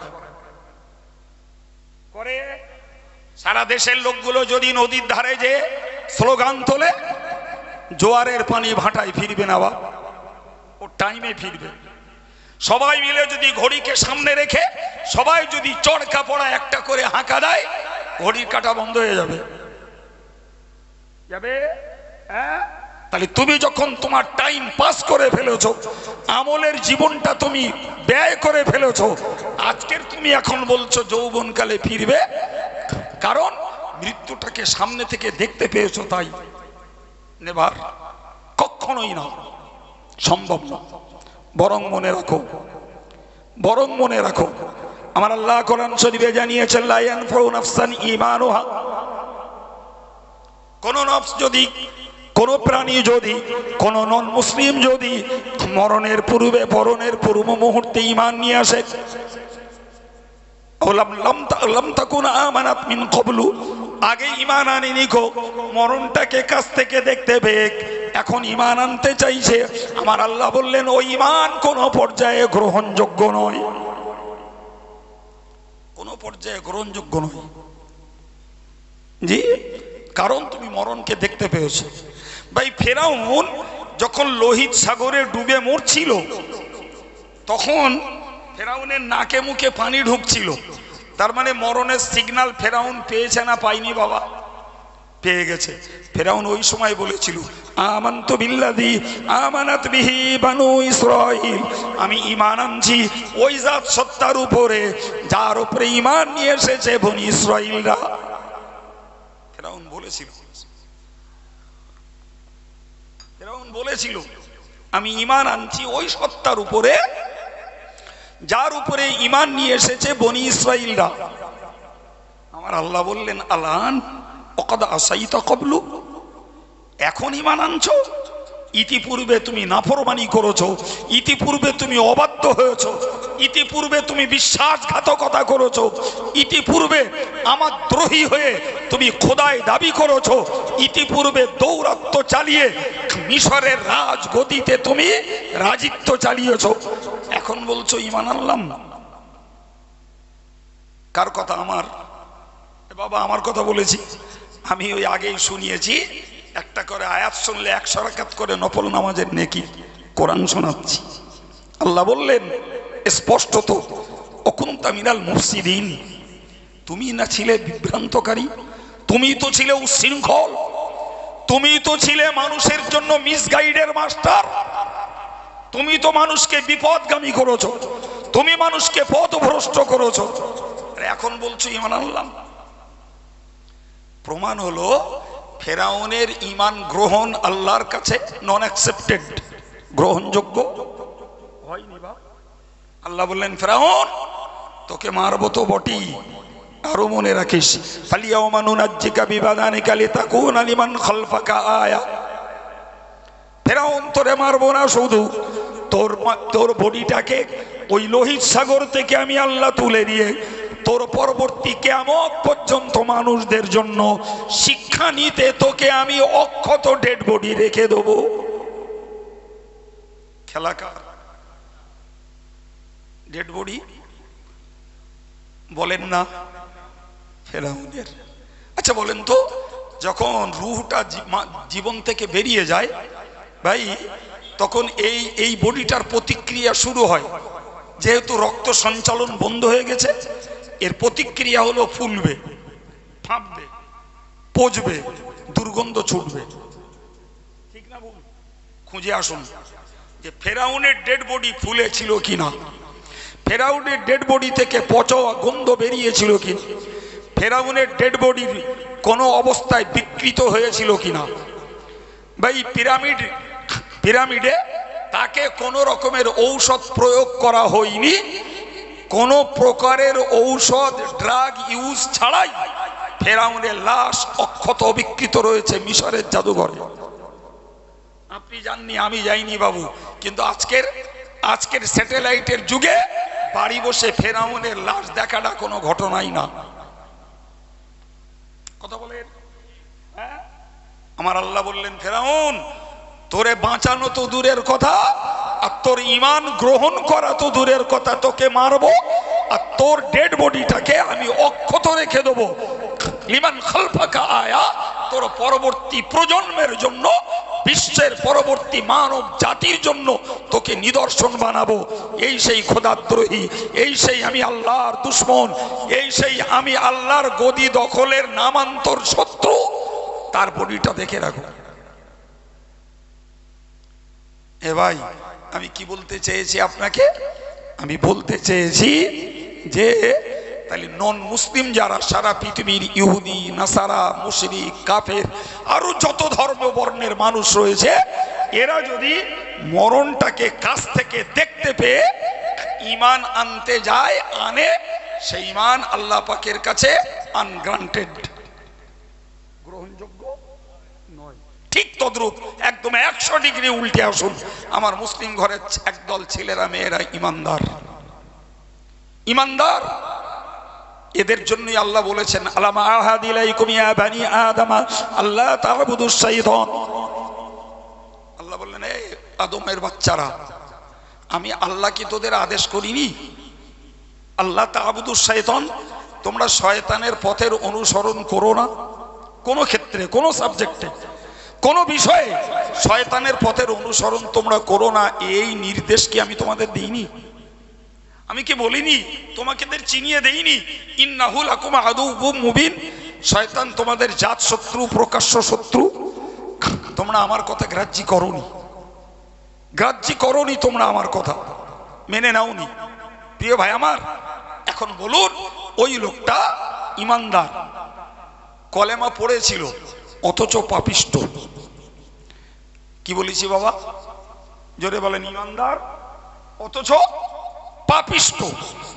ভাই, এই লোকটা যখন মরণ দুয়ারে, সে সামনে থেকে মরণটাকে দেখতে পাবে। ফর এক্সাম্পল, আমরা যাকে সহজে বুঝি, ঘড়ঘড় ঘড়ঘড় ঘড়ঘড় করছে, শুনলে মনে হবে বুক ভর্তি অনেক সর্দি। সর্দি নয় বাবা, ঘড়ঘড়ানি মানেই ওটাই মৃত্যুর পূর্ব সিগন্যাল, সর্দি নয়। ওটা সর্দির আওয়াজ নয়, ওটা মরণের পূর্ব সিগন্যাল। কথা চালু আছে, তখন শুরু করেছে তওবা, আস্তাগফিরুল্লাহ রব্বি মিন কুল্লি যামবি ওয়া আতুবু ইলাইহি। আল্লাহ, জীবনে যত নামাজ কাজা করেছি, যত গান শুনেছি, যত লারেলাপ্পা করেছি, যত চিত্ত বিনোদন করেছি, যত ইফতিজিং করেছি, যত আড্ডাবাজি, রংবাজি, উচ্ছৃঙ্খলতা করেছি, আল্লাহ তওবা করছি, তুমি মাফ করে দাও। নেভার, আর নয়। দরজা বন্ধ হয়ে গেছে, ঘড়ঘড়ানি চেপেছে, তার মানেই হলো তুমি মৃত্যুর সিগন্যাল পেয়ে গেছো। ওই বেঈমানটা যেমন ঈমান আনলে তার ঈমান যেমন গ্রহণযোগ্য নয়, ঈমানওয়ালা পাপিষ্টটা মৃত্যুর সিগন্যাল কাছ থেকে পেলে তার তো গ্রহণযোগ্য। অথচ এর আগের বার্তা কি ছিল জানেন? শুনবেন। আল্লাহ পাকের নবী বলেছেন, ক্বালান নবিয়্যু সাল্লাল্লাহু আলাইহি ওয়াসাল্লাম, আল ইসলামু ইয়াহদিমু মা কানা ক্বাবলা। একবার জোরে বলুন সুবহানাল্লাহ। আল্লাহ পাকের নবী বলছেন, ও সাহাবীরা, তোমরা মনে রাখো, ইসলাম এমন একটা ধর্ম, যে ধর্মটা যিনি গ্রহণ করবেন তার বিগত জীবনের শিরকের গুনাহ, বেদাতের গুনাহ, হারামের গুনাহ, অত্যাচারের গুনাহ, হত্যার গুনাহ, মদের গুনাহ, সুদের গুনাহ, সমস্ত গুনাহগুলো ইসলাম কবুল করা ধ্বংস করে দেবে। সবাই মিলে একটু বলেন। তার মানে ইসলাম কবুল করলে তোমার বিগত জীবনের সমস্ত গুনাহগুলি মাফ। আল্লাহু আকবার। ইসলাম এমন একটি উদার ধর্ম, ইসলাম এমন একটি ক্ষমার ধর্ম, যে কোনো কাফের, কোনো মুশরিক, কোনো ইহুদি, কোনো বৌদ্ধ, কোনো খ্রিস্টান কেউ যদি ইসলামটাকে কবুল করে, কিয়ামত পর্যন্ত দরজা খোলা আছে। কিয়ামত মিন্স পশ্চিম দিক থেকে সূর্য উদয় হওয়া পর্যন্ত। কথা মনে থাকবে, ভুলে যাবেন? পশ্চিম দিক দিয়ে সূর্য উঠবে, কথা জীবনে শুনেছেন না শোনেননি? শুনেছেন? যতদিন পর্যন্ত পশ্চিম দিক দিয়ে সূর্য না উঠবে ততদিন পর্যন্ত কোন বেঈমান যদি ঈমান আনে তার ঈমান গ্রহণ করা হবে, আল্লাহ করবেন, সুবহানাল্লাহ। কিন্তু পশ্চিম দিক দিয়ে সূর্য উঠলে তখন ঈমান আর গ্রহণ করা। তাহলে ইসলামের সিট বুকিং নেই, বা ইসলামের সিট বাঁধা ধরা না, আসন সংখ্যা সীমিত। বলে শোনেন না, কলেজ ইউনিভার্সিটিতে ভর্তির অ্যাড দেয়, যারা বিএ বিকম অনার্স ভর্তি হতে চান আসন সংখ্যা সীমিত, 70 যোগাযোগ করুন। ইসলাম এরকম ধর্ম, এর আসন আনলিমিটেড, সুবহানাল্লাহ বলুন। এর সিট আনলিমিটেড, যে ঢুকবে দেদার জায়গা আছে, তুমি ঢুকলেই তোমাকে সাদরে আপ্যায়ন করা হবে, সুবহানাল্লাহ। আপ্যায়ন আর 5টা মুসলমান করার আগে সর্বাগ্রে তোমাকে আপ্যায়ন করবেন আমার আল্লাহ। তোমাকে আপ্যায়ন করে আদর দিয়ে কদর দিয়ে তোমার প্রথম পুরস্কার তোমার জীবনের সমস্ত গুনাহগুলিকে আল্লাহ মাফ করে দেবেন। আল্লাহু আকবার। এর থেকেও মহা পুরস্কার আর কি আছে? আছে বাপ জি? সম্মানিত ভাইরা, প্রিয় ছেলেরা, মুরব্বীরা, পর্দার মায়েরা, আমি আপনার কাছে অনুরোধ করে বলবো, এটা যেমন শুনে নিলেন, অমুসলিম যদি ইসলাম কবুল করে বিনিময়ে তার বিগত জীবনের সমস্ত পাপকে আল্লাহ মোচন করে দেন। ঠিক তদ্রূপ একজন ইমানদার ছেলে মেয়ে, একজন ইমানদার ছেলে মেয়ে, একজন কলেমা পড়া ছেলে মেয়ে, সে জীবনে নেকির কাজ করেনি, পাপের কাজ প্রচুর পরিমাণে করে ফেলেছে। তার জীবনের একটা পর্যায়ে সে স্ট্রাইক করেছে, জীবনে সে আঘাত পেয়েছে, ব্যাঘাত পেয়েছে, বিনিময়ে তওবা করে নিল, আর জীবনে নেকির কাজ বাদ দেব না, পাপের কাজে আর কখনো বিজড়িত হব না। সত্য সত্যই তার প্রতিশ্রুতিকে সে রক্ষা করেছে, সত্যই তার প্রতিশ্রুতি বজায় রেখেছে, সে নেকির কাজ আর ছাড়িনি, পাপের কাজ আর ধরিনি। আমার আল্লাহ পাকের নবী বললেন, আত্তাইবু আনিজ যামবি কামাল্লা যামবালাহু, যে লোকটা তওবা করে নিয়েছে, জীবনে আর ওই পাপে ফিরে যায়নি, ওই লোকটাকে মহান আল্লাহ এমন নিষ্পাপ বানিয়ে দেবেন, এমন বেগুনাহ বানিয়ে দেবেন, যেন ওই লোকটা জীবনে কোনো গুনাহ করিনি। আপনি বলেন, বেঈমানরা ঈমান আনলে যে পুরস্কার, ঈমানদাররা পাপ থেকে তওবা করলে পুরস্কার আলাদা না এক? সবাই মিলে ভেবে বলুন, সুবহানাল্লাহ বলেন। আলাদা পুরস্কার নয়, এক পুরস্কার। কি পুরস্কার? এক। বেঈমানের গুনাহ যেমন মাফ হবে, ঈমানদার নারী পুরুষ পাপ করে ফেলেছে, জীবনে স্ট্রাইক করেছে, জীবনটাকে ব্রেক করে দিয়ে তওবা করলো, নেকির কাজ আর বাদ দেবো না, পাপের কাজ আর করবো না। আমার আল্লাহ এত বড় দয়াশীল, বললে বান্দা বান্দি তোরে এমন বেগুনাহ করে দেবো যে তোর জীবনে কোনো গুনাহ করেছিলি এটাও তোর খাতায় আর লাল কালি থাকবে না। হায় রে হায়, এই দয়াশীল, এই অনুগ্রহশীল, এই মহাকরুণাশীল আল্লাহ পাকের দেওয়া এই অফার, এই সুযোগ, ভাই আজকের যুগের অ্যাডাল্ট কনসাস এডুকেটেড যারা শিক্ষিত ছেলে মেয়ে, এদের কাছে এগুলো যেন হাসির খোরাক হয়েছে। এরা ভেবে নিয়েছে ওসব বুড়োদের রজ। জি, আমরা এখন আমাদের লাইফ স্টাইল এখন তুঙ্গে চলছে, ওসব কথা এখন কেন তওবা, এখন কেন গুনাহ থেকে নাজাত চেতে যাব? আরো বয়স হোক, দাড়ি পাকুক, চুল পাকুক, গায়ের চামড়া তুবড়ে আসুক, তখন দেখা যাবে। ভাই, এটাই কি বুদ্ধিমানের পরিচয়? কবে বুঝবে আমার মুসলিম ছেলেরা, কবে বুঝবে? প্রিয় ভাই, কোরআন খুলুন, কোরআন কি বলছে? বিসমিল্লাহির রহমানির রহিম, ইল্লা মান তাবা ওয়া আমানা ওয়া আমিলা সালিহান ফাউলাইকা ইউবাদদিলুল্লাহু সাইয়্যাতিহিম হাসানাত। সন্না বান্দা, তোর জন্য আমার আল্লাহর কি বার্তা? বললে, বান্দা তুই জীবনে যত পাপ করেছিস ওই পাপগুলো থেকে তওবা কর, ব্রেক কর, আর রিল্যাক্স করবি না, আর নতুন করে পাপে ফিরবি না, নেকির কাজ আর বাদ দিবি না। বিনিময়ে তোর গুনাহগুলি তো মাফ হবে, আর এই যে পিরিয়ডের নেকিগুলো বাদ দিয়েছিস বান্দা আর পাপ করে ফেলেছিস, ওই সম ওজনের নেকি তোরে দিয়ে দেবো। আর একটু মন খুলে আর একটু মহব্বত করে বলুন। ফর এক্সাম্পল, ওই ছেলেটা, ওই মানুষটা, ওই ভাইটা, ওই মাটা সে জীবনে ধরে নিন 100 গ্রাম পাপ করেছিল। আল্লাহ বললেন তোর 100 গ্রাম পাপ তওবার বিনিময়ে মাপ, আর উপরন্ত তোর আমল নামায় 100 গ্রাম সওয়াব বোনাস পয়েন্ট। এ দয়াশীল মালিককে সুবহানাল্লাহ বলেন। আচ্ছা, এরপরে যদি আমার জাতির একটা অংশ তারা যদি এই মহা সুবর্ণ সুযোগ যদি হাতছাড়া করে বাবা, তাহলে এরপরে আমাদের কাঁদা ছাড়া আর রাস্তা আছে? এরপরে কি দিয়ে এই জাতটাকে বোঝাবো? জি, কি দিয়ে এদের হেদায়েতের পথে ফেরাবো? বাবু, ফিরবে ওই এক জায়গায়। কখন বলেন দিন? কখন?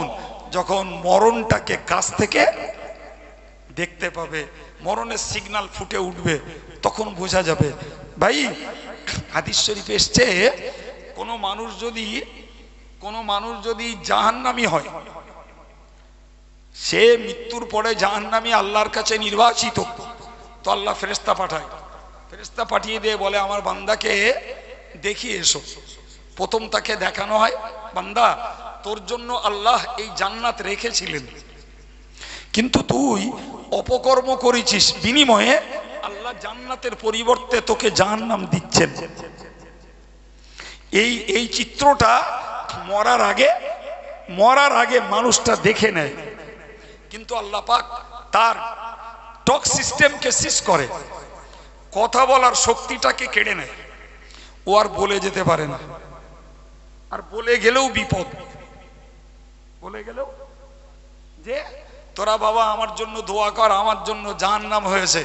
ভাই, তাহলে সারা জীবন ছেলেগুলো, বউগুলো, বৌমাগুলো কষ্ট পেত যে আমার আব্বা, আমার স্বামী, আমার শ্বশুর জাহান্নামী হয়ে গেছে।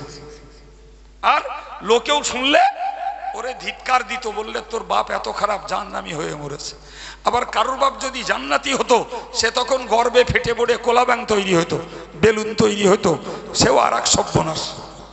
আমার আল্লাহ তার আগে সিস্টেম কেড়ে নেয়। ও শুধু নিজে উপলব্ধি করে যে আমার জন্য জাহান্নাম। ঠিক উল্টো দিক আল্লাহ পাকের নবী জানিয়েছেন, ফেরেশতা চলে যায়, যে লোকটা জান্নাতি হয় ওই লোকটাকে জাহান্নামের চিত্র দেখানো হয়। ওরে বান্দা, তুমি দেখে নাও, তোমার জন্য এই জাহান্নাম বরাদ্দ ছিল, কিন্তু তুমি নেকির কাজ করেছো, তুমি সৎ কাজ করেছো, পাপ থেকে তুমি তওবা করে নিয়েছো, অতএব আল্লাহ পাক তোমার জন্য জাহান্নাম থেকে এই জান্নাত বরাদ্দ করেছেন। সুবহানাল্লাহ। এখন বলুন, যে জান্নাত আর জাহান্নাম মরার আগে দেখে নিল, ভাই যে জান্নাত দেখে নিয়েছে সে তো খুশিতে বাকবাক হবে না, হবে না। কিন্তু যে জাহান্নাম দেখেছে ওর তো দুঃখে ভারাক্রান্তে, ওর তো প্রাণ ওষ্ঠাগত। ও এখন যদি তওবা করে, ওর তওবার কবুল হবে বাবা? আর কবুল হওয়ার নয় বাপ। সুতরাং আমি অযোগ্য, আমার যোগ্যতা নেই বাবু, তবুও আপনাদের মতো জ্ঞানী গুণী মানুষগুলো আমার সামনে বসেছেন, আমি আপনাদেরকে একটা আমার অযোগ্যতার ভিতর দিয়ে একটা পরামর্শ দেই বাবু। দেখেন যদি পরামর্শটা কাজে লাগানো যায়। জি ভাই, আমাদের বাংলার দেশে একটা কথা বলে, যতকে আয় ততকে ব্যয়। বাংলাটা বোঝেন? এই রে, আমি আরবি বলেছি?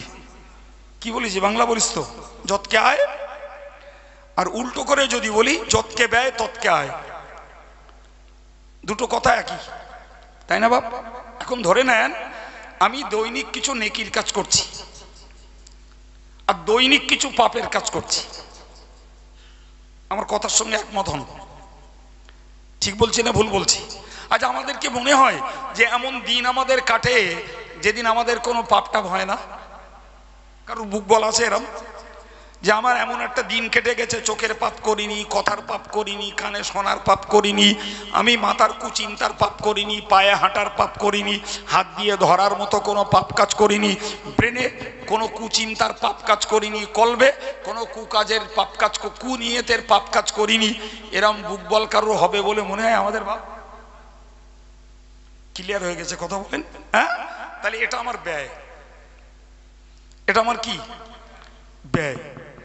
আমি যতটা পাপ করেছি মানে ব্যয় করে ফেলেছি, আমি আমার ওই দিনটাতে ততটা আয় করেছি কিনা সেটা ডাউটেবল, ওটা সন্দেহজনক। কেন বলেন তো সন্দেহ? ভাই আপনাদের কষ্ট হচ্ছে না তো? সন্দেহটা বুঝুন, এও আর এক জ্ঞানের জিনিস। সন্দেহটা হলো এটাই, ভাই এরা এত পয়সা খরচা করে সভা দিয়েছে, গেটিং লাইটিংস এবং সৌন্দর্য, ওইরকম নামি দামি হুজুর, আমি শুধু খুচরো হুজুর, জি বিপিএল বক্তা আমি। ভাই এই এত কিছু করার পরেও শেষ বেলায় হুজুর যখন দোয়া করবেন তখন হুজুর বলবেন, আল্লাহ যা করেছি ভুল করেছি, আল্লাহ তুমি মাফ করে দাও, কবুল করে নাও। বলতে হবে না? হবে না? হবে। জি এখন কালকে ধরুন বাঁকড়ার হাই স্কুলের মাঠে একটা বিচিত্রা অনুষ্ঠান হচ্ছে, আর ওই বিচিত্রা অনুষ্ঠানে বাঁকড়ার এক শ্রেণীর জওয়ান যুবক যুবতী, ঘরের বউ আর মেয়ে সেখানে গেছে, সন্ধ্যা থেকে রাত 10টা পর্যন্ত হেসে কুটি কুটি, এবং সেখানে রীতিমতো চিত্ত বিনোদনের, ইফটিজিং এর সব কিছু হয়েছে। শেষ বেলায় বলতে হবে, আল্লাহ সন্ধ্যেতে গান শুনেছি, এও ঢুস মেরেছি, হেসে অট্টহাসি করেছি, আল্লাহ অমুকির মেয়ের সঙ্গে ইফটিজিং করেছি, আল্লাহ মেহেরবানি করে দুটো পাপ দিও খোদা। এই যে কিছু বলেন, বলতে হবে। একটা থিওরি শিখে রাখুন, নেকির কাজ করে নেকি পাওয়ার নিশ্চয়তা নাই, আর পাপের কাজ করলে পাপ হওয়াটা সুনিশ্চিত। আবার বলছি মুখস্থ করুন, নেকির কাজ করলে নেকি পাওয়ার নিশ্চয়তা নাই, কারণ নেকি পেতে গেলে আল্লাহকে রাজি করা লাগে, নেকি পেতে গেলে নিয়ত খাঁটি হওয়া লাগে। জলসা কর্তৃপক্ষ, বক্তা, শ্রোতা সবার মধ্যে ইখলাস লাগে। আমি সভা দিচ্ছি আল্লাহর সন্তুষ্টির জন্য, আমি আব্দুল কাইয়ুম সভা করছি হেদায়েতের বাণী শুনিয়ে আল্লাহকে খুশি করার জন্য। আমার শ্রোতারা সভা শুনছে, সভা শুনে আমার জীবনের ত্রুটি সংশোধন করে আমি আল্লাহর সন্তুষ্টি লাভ করব, তবে এই তিনের সমন্বয়ে হবে সওয়াব। আমার চিন্তা টাইম পাস হলি পকেট পাবো, আর একজনের চিন্তা আমি বক্তৃতা করে আগামী দিনে দুটো দাওয়াত পাবো। আমার শ্রোতার চিন্তা, যাই দেখি মেলা দামি দামি হুজুর এসতেছে, কেটা কি বলে একটু শুনে দেখি। জি কর্তৃপক্ষের চিন্তা, প্রতি বছর দেই, যদি একটু ভালো করে না দেই কেরাম দেখায়, বাঁকড়া সবার একটা নাম ধাম আছে, সব গুড়ি বালি চলে গেল। বাংলা বুঝতে পারছেন না? বলেন গুড়ি বালি দিলে খাওয়া যায়? যায় খাওয়া? হ্যাঁ, কথাটা এমনি তৈরি হয়নি। বলো গুড়ি যদি বালি পড়ে ও গুড় খাবার অযোগ্য, ও খাবার মানসিন না, ও পিঁপড়ের, ও বালি খাবে না, ও গুড় খেয়ে নেবে। ঠিক বলছি না ভুল বলছি? মনে রাখুন, নেকির কাজ করলে নেকি পাওয়া অনিশ্চিত, আর পাপের কাজ করলে পাপ হওয়া সুনিশ্চিত। এই জন্য আমরা যা করছি এতে সওয়াব পাওয়ার সন্দেহ চিলে বলেন আছে না নাই?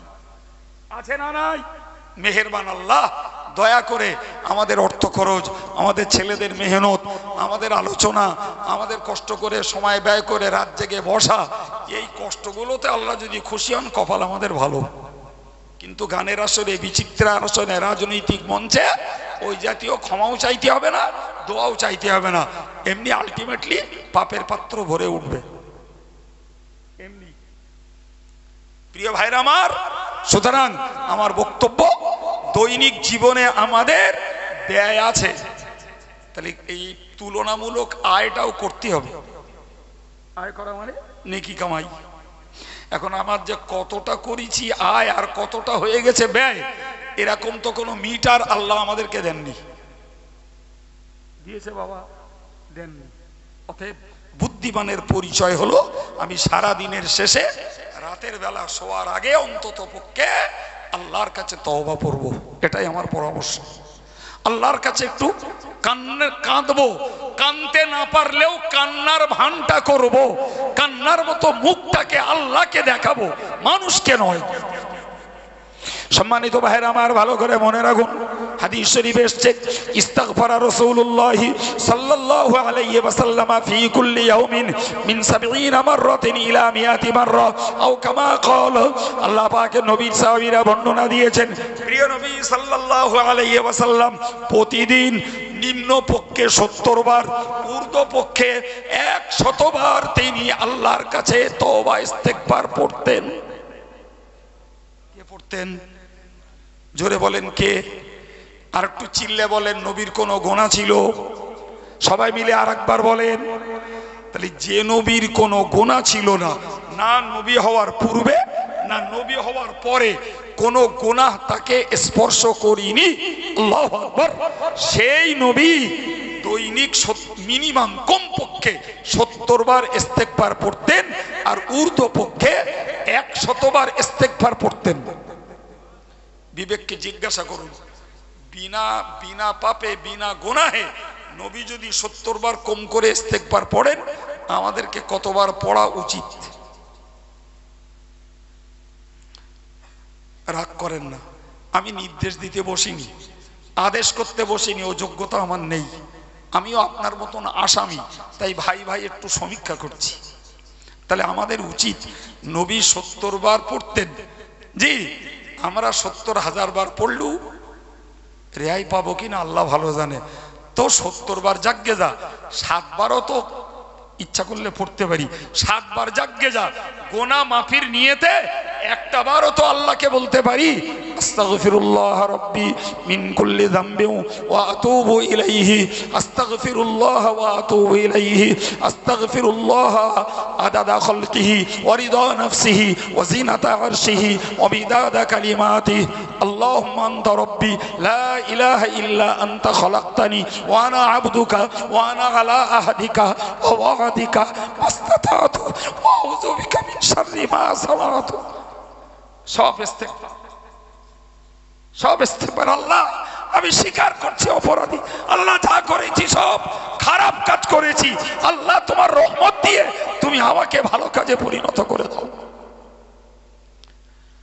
কই মন চাইনি তো বাবা, মন তো চাইনি যে সারাদিন কি পাপ করেছে তার ইয়াদটা নেই, অন্তত ঘুমোতে যাওয়ার আগে আজকের পাপটাকে মুছে ফেলি। কোরআন বলেছে ফামান সাকুলাত মাওয়াজিনুহু ফাউলাইকা হুমুল মুফলিহুন। আমার আল্লাহ কোরআন পাকে বলেন ফামান সাকুলাত মাওয়াজিনুহু, কিয়ামতের দিনে যখন নেকি আর বদি যখন ওজন করা হবে, যার নেকির পাল্লা ভারী হবে সেই তো হবে সফল কাম। সুবহানাল্লাহ হবে না? সফল সেই পাস ওই করবে, পাস সার্টিফিকেট ওই পাবে যার নেকির পাল্লাটা ভারী হয়েছে। আর ওমান খাফফাত মাওয়াজিনুহু, যার পাপের পাল্লা এই নেকির পাল্লা যার হালকা হয়ে যাবে, ফাউলাইকাল্লাযীনা খাসিরু আনফুসাহুম ফি জাহান্নামা খালিদুন। মহান আল্লাহ বললেন, নেকির পাল্লা যার হালকা হয়ে যাবে ওই লোকটা নিজেকে ধ্বংস করলো এবং তার ঠিকানা বানিয়ে নিল চিরস্থায়ী জাহান্নাম। আমি কোরআন বলছি জি। এখন একটু ভাই বাংলা একটু সমীক্ষা করি। ভাই, নেকির পাল্লা ভারী আর পাপের পাল্লা হালকা, পথ দুটো। কড়া পথ বলেছি বাবা, জোরে বলেন কড়া। জি, একটি পথ হলো নেকির পাল্লা হালকা করতে হলে তওবার ইস্তেগফারের বিনিময়ে পাপের পরিমাণ কমাতে হবে, এটা একটা পথ। আরেকটা পথ হলো নেকির কাজ বাড়াতে হবে। নেকির কাজ, তাহলে নেকির কাজ বাড়ালে পাল্লা ভারী হবে। আর এদিকে তো পাপের কাজ যা করে ফেলেছি ওগুলো ডিলিট করার জন্য একমাত্র ঔষধ হলো তওবা ইস্তেগফার আর চোখের পানি ফেলা, ওগুলো মুছবে। তাহলে পাপ যখন কমবে তাহলে আলটিমেটলি নেকির পাল্লা ভারী হবে। সুবহানাল্লাহ। জি ভাই, এখন আমি যদি মনে করি আমার নেকির পাল্লাটা ভারী করব, আপনি সেটাও একটু বুঝুন, আপনারা জ্ঞানী মানুষ। তারপরেও আমি যখন বকতে বসেছি, জি, মন পুষিয়ে না বকলি মন খুঁতখুত করবে, এই কথাটা লোকদের বুঝিয়ে দেওয়া দরকার ছিল। একটু বুঝে বলেন তো বাবা। জি, আমি আপনাকে বলে বোঝাই। ভাই, আমরা 5 ওয়াক্ত নামাজি অনেক আছি, তো আমরা যে 5 বারে নামাজ পড়ি, এই 5 বারে টোটাল নামাজের রাকাত হলো 40 রাকাত। রাকাত আপনি পরে হিসাব করে দেবেন, আমার ভুল হয় তা পরে ফোন করে বলে দেবেন যদি আপনার হিসাব ভুল। রাকাত বলেছি, এই 40 রাকাতের ভিতরে 17 রাকাত ফরজ, আর বাকি 23 রাকাত ওয়াজিব আছে, সুন্নত আছে, নফল আছে। কথা বোঝা গেল? আচ্ছা, আমি আপনাদেরকে জিজ্ঞাসা করি, রাসূল করিম সাল্লাল্লাহু আলাইহি ওয়াসাল্লামের একটু আগেই আমরা আলোচনা করে নিয়েছি যে হুজুরের নবী হওয়ার আগে আর পরে কোনো গুনাহ ছিল না, জি, অথচ ওই নবী নামাজ পড়তেন হাত্তা তাওয়াররামাত কদামাহু। সহিহ বুখারীর বর্ণনায় এসেছে যে রাসূলের নামাজ পড়ার বিনিময়ে পা দুটি ফুলে যেত। মনে থাকবে বাপ? এবার একটু ভাই ভাই বলুন দিন, এই 40 রাকাত নামাজ 5 ওয়াক্তে মিলে পড়ে এতে কি পা ফোলে? ফুললে আমাদেরও ফুলতো, হ্যাঁ না বলে? তাহলে রাসূলের যখন নামাজ পড়ে পা ফুলেছে, তাহলে এক চান্সে বুঝতে হবে ওটা ওই 5 বারের ফরজ, ওয়াজিব, সুন্নত, নফল নয়, ওটা নিশ্চিত অতিরিক্ত নফল। ঠিক না ভুল? হ্যাঁ, সাহাবী আনাস রাদিয়াল্লাহু আনহু সম্ভবত তিনি রাসূলকে বললেন, ইয়া রাসূলুল্লাহ, আল্লাহ পাক কি আপনার নবী হওয়ার আগের আর পরের সমস্ত গুনাহ থেকে আল্লাহ আপনাকে হেফাজত করেননি? আল্লাহ কি আপনাকে সমস্ত গুনাহ থেকে মুক্ত রাখেননি? প্রিয় নবী বললেন, হ্যাঁ। সুবহানাল্লাহ, আল্লাহ নবী হওয়ার আগেও আমার দ্বারাতে গুনাহ করাননি, আর নবী হওয়ার পরে গুনাহ হওয়ার কোনো প্রশ্নই ওঠে না। এরপরে সাহাবীর প্রশ্ন হলো, তাহলে আপনি এত নামাজ কেন পড়েন?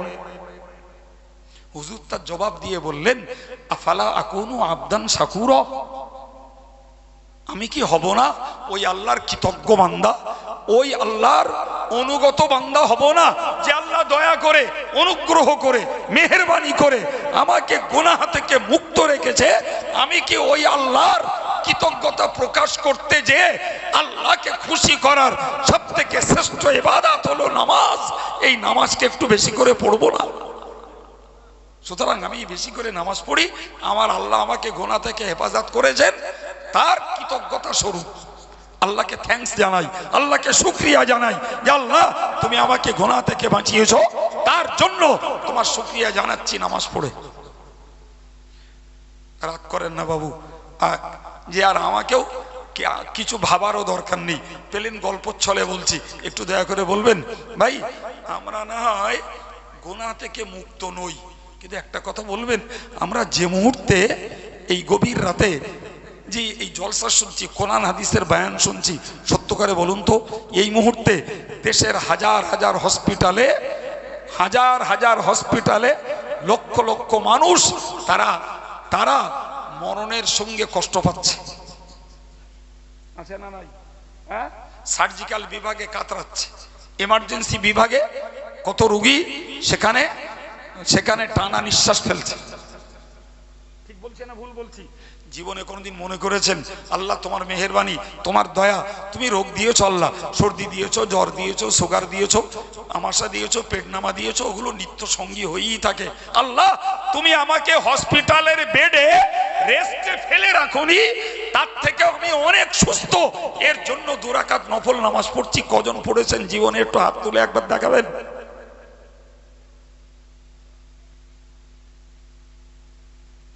খুব রাগ হলো? নবীকে আল্লাহ গুনাহ থেকে বাঁচিয়েছেন, নবী আল্লাহর শুকরিয়া আদায় করতে নামাজ পড়ে পা ফুলিয়েছেন। আল্লাহ আমাদেরকে হসপিটালের বেডে শোয়াননি। জীবনে এখনো এমন অনেক লক্ষ মানুষ রয়েছে যাকে হসপিটালের বেডে শুতে হয়নি। এর থ্যাঙ্কস জানিয়ে, এর শুকরিয়া জানিয়ে, এর কৃতজ্ঞতা প্রকাশ করে, হে যুবক, ওহে সমবয়সী ভাই, হে মুরব্বী, হে পর্দার মায়েরা, যুবতীরা, জীবনে কদিন আল্লাহ শুকরিয়া আদায় করে 2 রাকাত নফল নামাজ পড়েছেন? জি, যে শোনা চলছে সুবহানাল্লাহর ফোয়ারা, নারায়ে তাকবীরের ফোয়ারা, কি শুনছি আর কি নিয়ে বাড়ি যাচ্ছি, ভাবার ব্রেনের অভাব।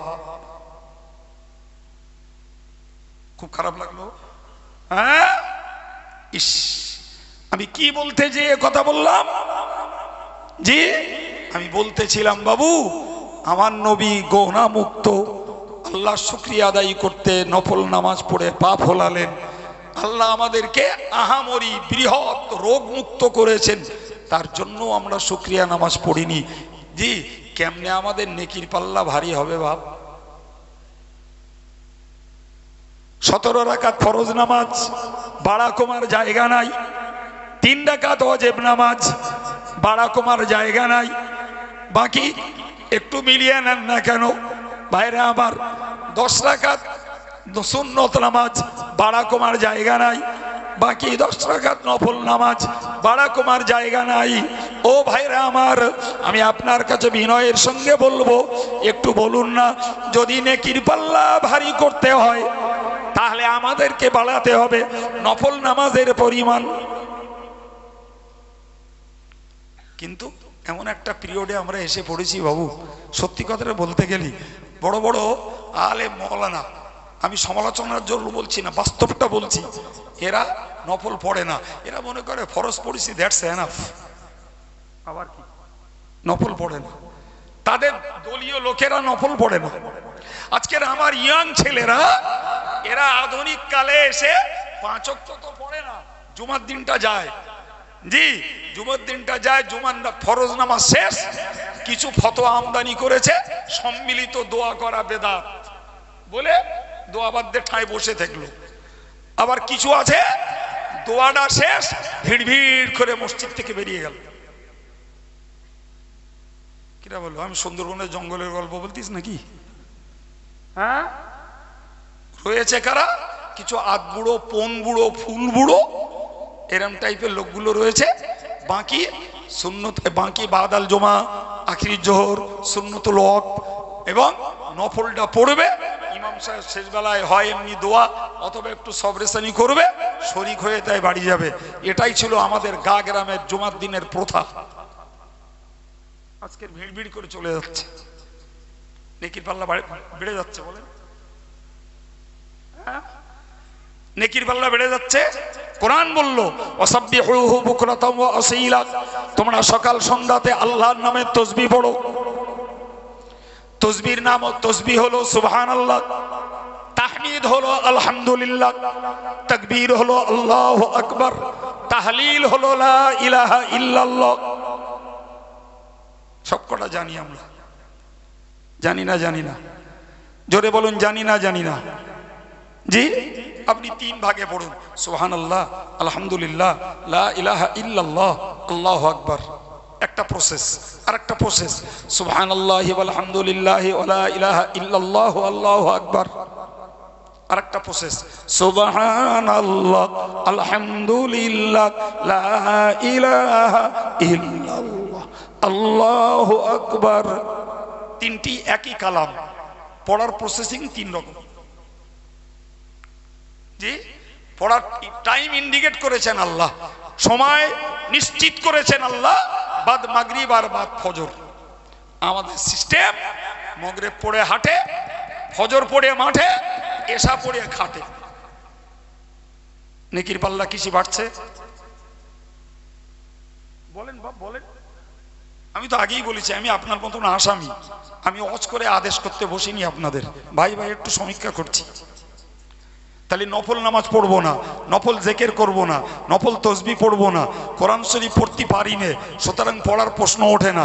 আমার মেয়েগুলো পারে, ড্যাং ড্যাং করতে করতে কোরআন পড়া শেষ, কোরআনে হাত দেয় না। যদি একটু ছোঁয়তা শবে বরাতের মাসে, শাবান মাসে আর রমজান মাসে, এছাড়া কোরআন ছোঁয় না ম্যাক্সিমাম পরিবারে। ভাই, এরপরে আমাদের কাছে তাসবিহ নেই, তেলাওয়াত নেই, নেকির পাল্লা ভারী হবে কিসি? দেখান। জি, আর একটা কাজ বাকি আছে নেকির পাল্লা ভারী হওয়ার, সেটা হলো নফল দান। ফরজ যাকাতটাই অনেক লোকে হিসাব কষে দেয় না, এরে 10 টাকা, ওরে 50 টাকা, ওরে 200, এরে 500 দে, বলে আমার যা যাকাত হয়েছে তার থেকে অনেক বেশি দে ফেলিস। বলে ভাই কত হয়েছে? তো অত হিসাব আছে, কত বড় নাদান। হিসাব কষে 1 টাকা যাকাত দেওয়া 1,00,000 টাকা দান করার থেকেও শ্রেষ্ঠ, অথচ তার হিসাব নেই। ও বলছে অনেক দিয়ে ফেলিস। জি, তাহলে আগে তুই বাবা যাকাত আদায় কর, এটা তোর জন্য কম্পালসারি ডিউটি, বাকিগুলো এডিশনাল, বাকিগুলো ওভারটাইম। নফল নামাজ, নফল জিকির, নফল তাসবিহ, নফল দান, নফল তেলাওয়াত, এগুলো সব এডিশনাল। যত করবি বাবা নাম্বার বাড়বে। জি, তো যেখানে যেখানে কম্পালসারি ডিউটিতে ঘাটতি, সেখানে নফল করে লাভ হবে বাপ, পাওয়া যাবে। হ্যাঁ, আগে ছোটবেলায় দেখেছি এই বাজার ঘাটে মাল কিনতে গেলি, আমি নিজে দেখেছি আর আপনারা তো দেখবেনই, ধলতা দিত, ধলতা। 1 কিলো বেগুন নিলে একটা ধলতা দিত। জি, 1 কিলো পটল নেওয়া হলে 2-4টে ধলতা দিয়ে দিলে। এখন আসছে ধলতা নি, এখন এই ডিজিটাল ভারত তো, এখন হয়েছে ফ্রি। একটা কলগেট কিনুন, লেখা আছে 20% ফ্রি। যে একটা পাউডার কিনুন, লেখা আছে 25% ফ্রি। হ্যাঁ না বলেন বাপ, সত্যি বলছি না মিথ্যা? হ্যাঁ, এখন যদি কোনো লোক বলে ভাই আমি একলা লোক, অত বড় কলগেট আমার লাগবে না কো, তুমি ভাই আমার ওই ফ্রিটা দাও, আসলটা থাক। কোন দোকানদার দেবে? আলহামদুলিল্লাহ। তাহলে আসলটা আগে নিতে হবে, তবে এক্সট্রাটা, ফ্রিটা, ধলতাটা পরে পাওয়া যাবে। কথা বুঝে আসিনি বাবজি? হ্যাঁ, মনে রাখতে হবে ফরজ আসল, ওয়াজিব আসল, সুন্নত আসল, এরপরে এক্সট্রা হচ্ছে নফল, যার বিভাগ নামাজ, রোজা, জিকির, তাসবিহ, তেলাওয়াত, দান, সুবহানাল্লাহ, আলহামদুলিল্লাহ, লা ইলাহা ইল্লাল্লাহ, আল্লাহু আকবার, এগুলো সব কি? সব নফল। তুমি ফরজটা করো বাবা, নফল যা করবা ওর সঙ্গে অ্যাড হবে। কিন্তু আমার দেশের একদল লোকের নিয়ম হলো এরা জলসা দেবে, জলসা দেবে, বাঁকড়ার কথা বলছি না আমি, পার্টিকুলারলি জলসা দেবে, নামাজ পড়বে না। এরা ফরজ নামাজ পড়বে না, সবে বরাতে যে ভিড় করবে, জি, হুড়িয়ে আজকে হুজুর দোয়া করবে, ও থলি ভর্তি করে বাড়ি চলে আসবে। সারা বছর যায়নি, তা কি হয়েছে? এ রোজা রাখবে না, ও রোজা করবে না, রোজাদারের ইফতার খাইয়ে রোজাদারের সওয়াব নিয়ে বাড়ি চলে যাবে। এরকম লোক আছে না নাই? হ্যাঁ, তার মানে কি? ও আসল মাল কিনবে না কো, ও ধলতাটা নেবে, ফ্রিটা নেবে। ওই হয় বাপ। হ্যাঁ, যাক, অনেকক্ষণ বলে ফেলেছি। এই জন্য আমি আপনাদেরকে পরামর্শ দিচ্ছিলাম যে আল্লাহর রাস্তে আমরা একটু ওই পদ্ধতিটা অবলম্বন করি। যে কত দিনে আয় করছি, নেকির কাজ কতটা করছি, তার যখন হিসাব নাই, তাহলে আমরা এই পাপের কাজটা কমিয়ে ফেলি। পাপের পাল্লাটা হালকা হোক। কিসে হালকা হবে? তওবা পড়লে, ইস্তিগফার পড়লে, আল্লাহর কাছে গুনার মাফি চাইলে, এটা যখন হালকা হবে, আলহামদুলিল্লাহ, ওইটা তখন আল্লাহ আমাদের বুঝ দেন। প্রাণ খুলে দরুদ শরীফ, আল্লাহুম্মা সাল্লি আলা।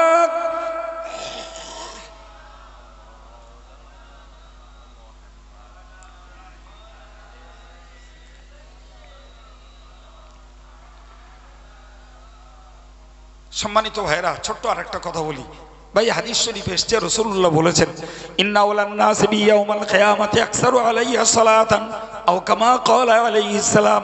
প্যারে নবী বলেন, কিয়ামতের মহাময়দানে, হাসরের কঠিন দিবসে আমার সবথেকে ঘনিষ্ঠ বান্দা, ঘনিষ্ঠ উম্মত হবে ওই লোকটা, যে লোকটা যত বেশি আমার প্রতি দরুদ শরীফ পড়েছে।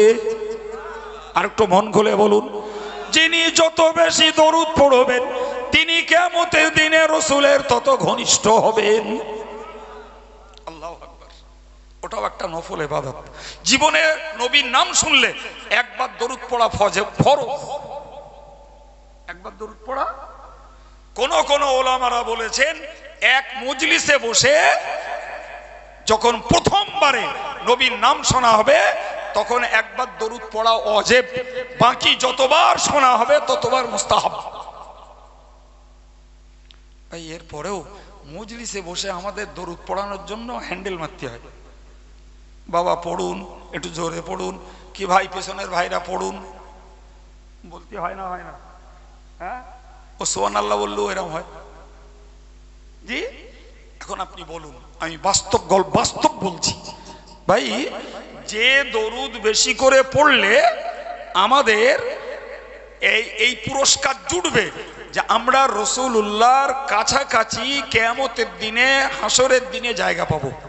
সুবহানাল্লাহ, আলহামদুলিল্লাহ, জায়গা পাবো। ভাই, এই দরুদ পড়ার হাল কি?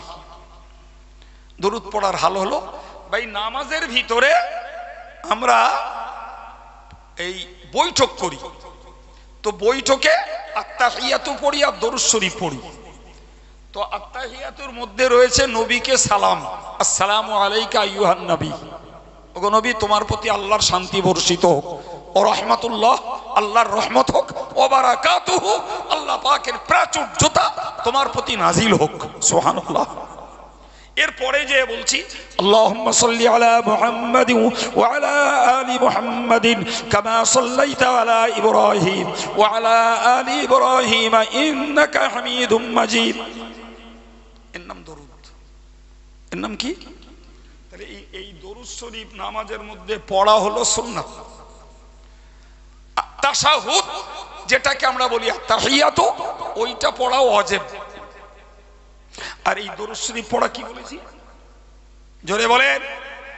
হয়তো আল্লাহ ভালো জানেন, আমরা দরুদ পড়ি কিন্তু অনেকের হুকুমটা, ওর বিধানটা কি অনেকে জানা নেই মনে হয়। তাহলে আজকে জানা হলো দরুদ শরীফ পড়া কি বাবা? নামাজের মধ্যে সুন্নাত। জি, এখন আপনি বলুন ভাই, এই নামাজের ভিতরে যাদের দরুদ শরীফ জানা আছে আলহামদুলিল্লাহ তারা পড়ছে, গেল একটা পাঠ। আর এরকম অজের মজলিসে বসে, আমি ওই প্রথম উঠেছি একবার পড়িয়েছি, এবার একটু পড়ালাম। জি, তো এরকম বিভিন্ন বক্তার কাছ থেকে গড়ে মিলে একটা মজলিসে 2-10 বার দরুদ শরীফ হয়তো পড়া হয়। আচ্ছা বলুন দিন, বেয়াদবির মাপ চাচ্ছি, এই দুটো জায়গা ছাড়া আমরা আম মানুষ যারা এক্সট্রার অতিরিক্ত দরুদ শরীফ পড়ার রেকর্ড কি আছে আমাদের? আছে বাপ? তবে এক শ্রেণীর মানুষ আমার জানা মতে, যারা কোনো পীরের সবক আমল করে, কাদরিয়া বলুন, চিশতিয়া বলুন, নকশবন্দিয়া বলুন, মুজাদ্দিদিয়া বলুন, আলিয়া বলুন, সাহারওয়ার্দিয়া বলুন, যত সিলসিলায় তরিকতে পীর রয়েছে, এই পীরেদের একটা সাবজেক্ট হলো সারা জীবন দরুদ শরীফ পড়তে হবে। সারা জীবন মিনিমাম এশার নামাজ পড়ে 100 বার, ফজরের নামাজ পড়ে 100 বার, বেশি যত পড়বে তত ভালো। তো ওই যারা পীরের কাছে মুরিদ হয়ে আধ্যাত্মিকতার সবক আমল করে, তাসাউফ শিক্ষা যারা অর্জন করে, তারাই ধারাবাহিকভাবে ওই দরুদটা পড়ে। এছাড়া আমার যতটুকু সার্ভে, আমার যতটুকু খোঁজ খবর, তাতে আমরা যারা সাধারণ ভাই মা বোন, আমাদের এই দুটো জায়গা ছাড়া দরুদ শরীফ পড়ার রেকর্ড খুব বেশি নেই। রাগ করছেন বাপ? হ্যাঁ, তাহলে ওটাও আমার নেকির পাল্লা ভারী করার আর একটা মস্ত বড় হাতিয়ার। আল্লাহ পাক নবী বলেছেন, মান সাল্লা আলাইয়া মাররাতান সাল্লাল্লাহু আলাইহি আশার, যে ব্যক্তি আমার প্রতি একবার দরুদ পড়ে আল্লাহ পাক ওই বান্দার 10টি রহমত নাজিল করেন। অন্য হাদিস শরীফে এসেছে যে একবার দরুদ শরীফ পড়ে আল্লাহ তার 10টা গুনাহ maaf করে দেন। একবার দরুদ শরীফ পড়লে পরে আল্লাহ পাক তাকে 10টি সওয়াব দান করেন। একবার দরুদ শরীফ পড়লে পরে আল্লাহ পাক তার 10টা দরজা আল্লাহর কাছে বৃদ্ধি করে দেন। তাহলে দরুদ পড়াতেও আমাদের ত্রিমুখী লাভ, গুনাহ মাপ, সওয়াব, আবার মর্যাদা বৃদ্ধি।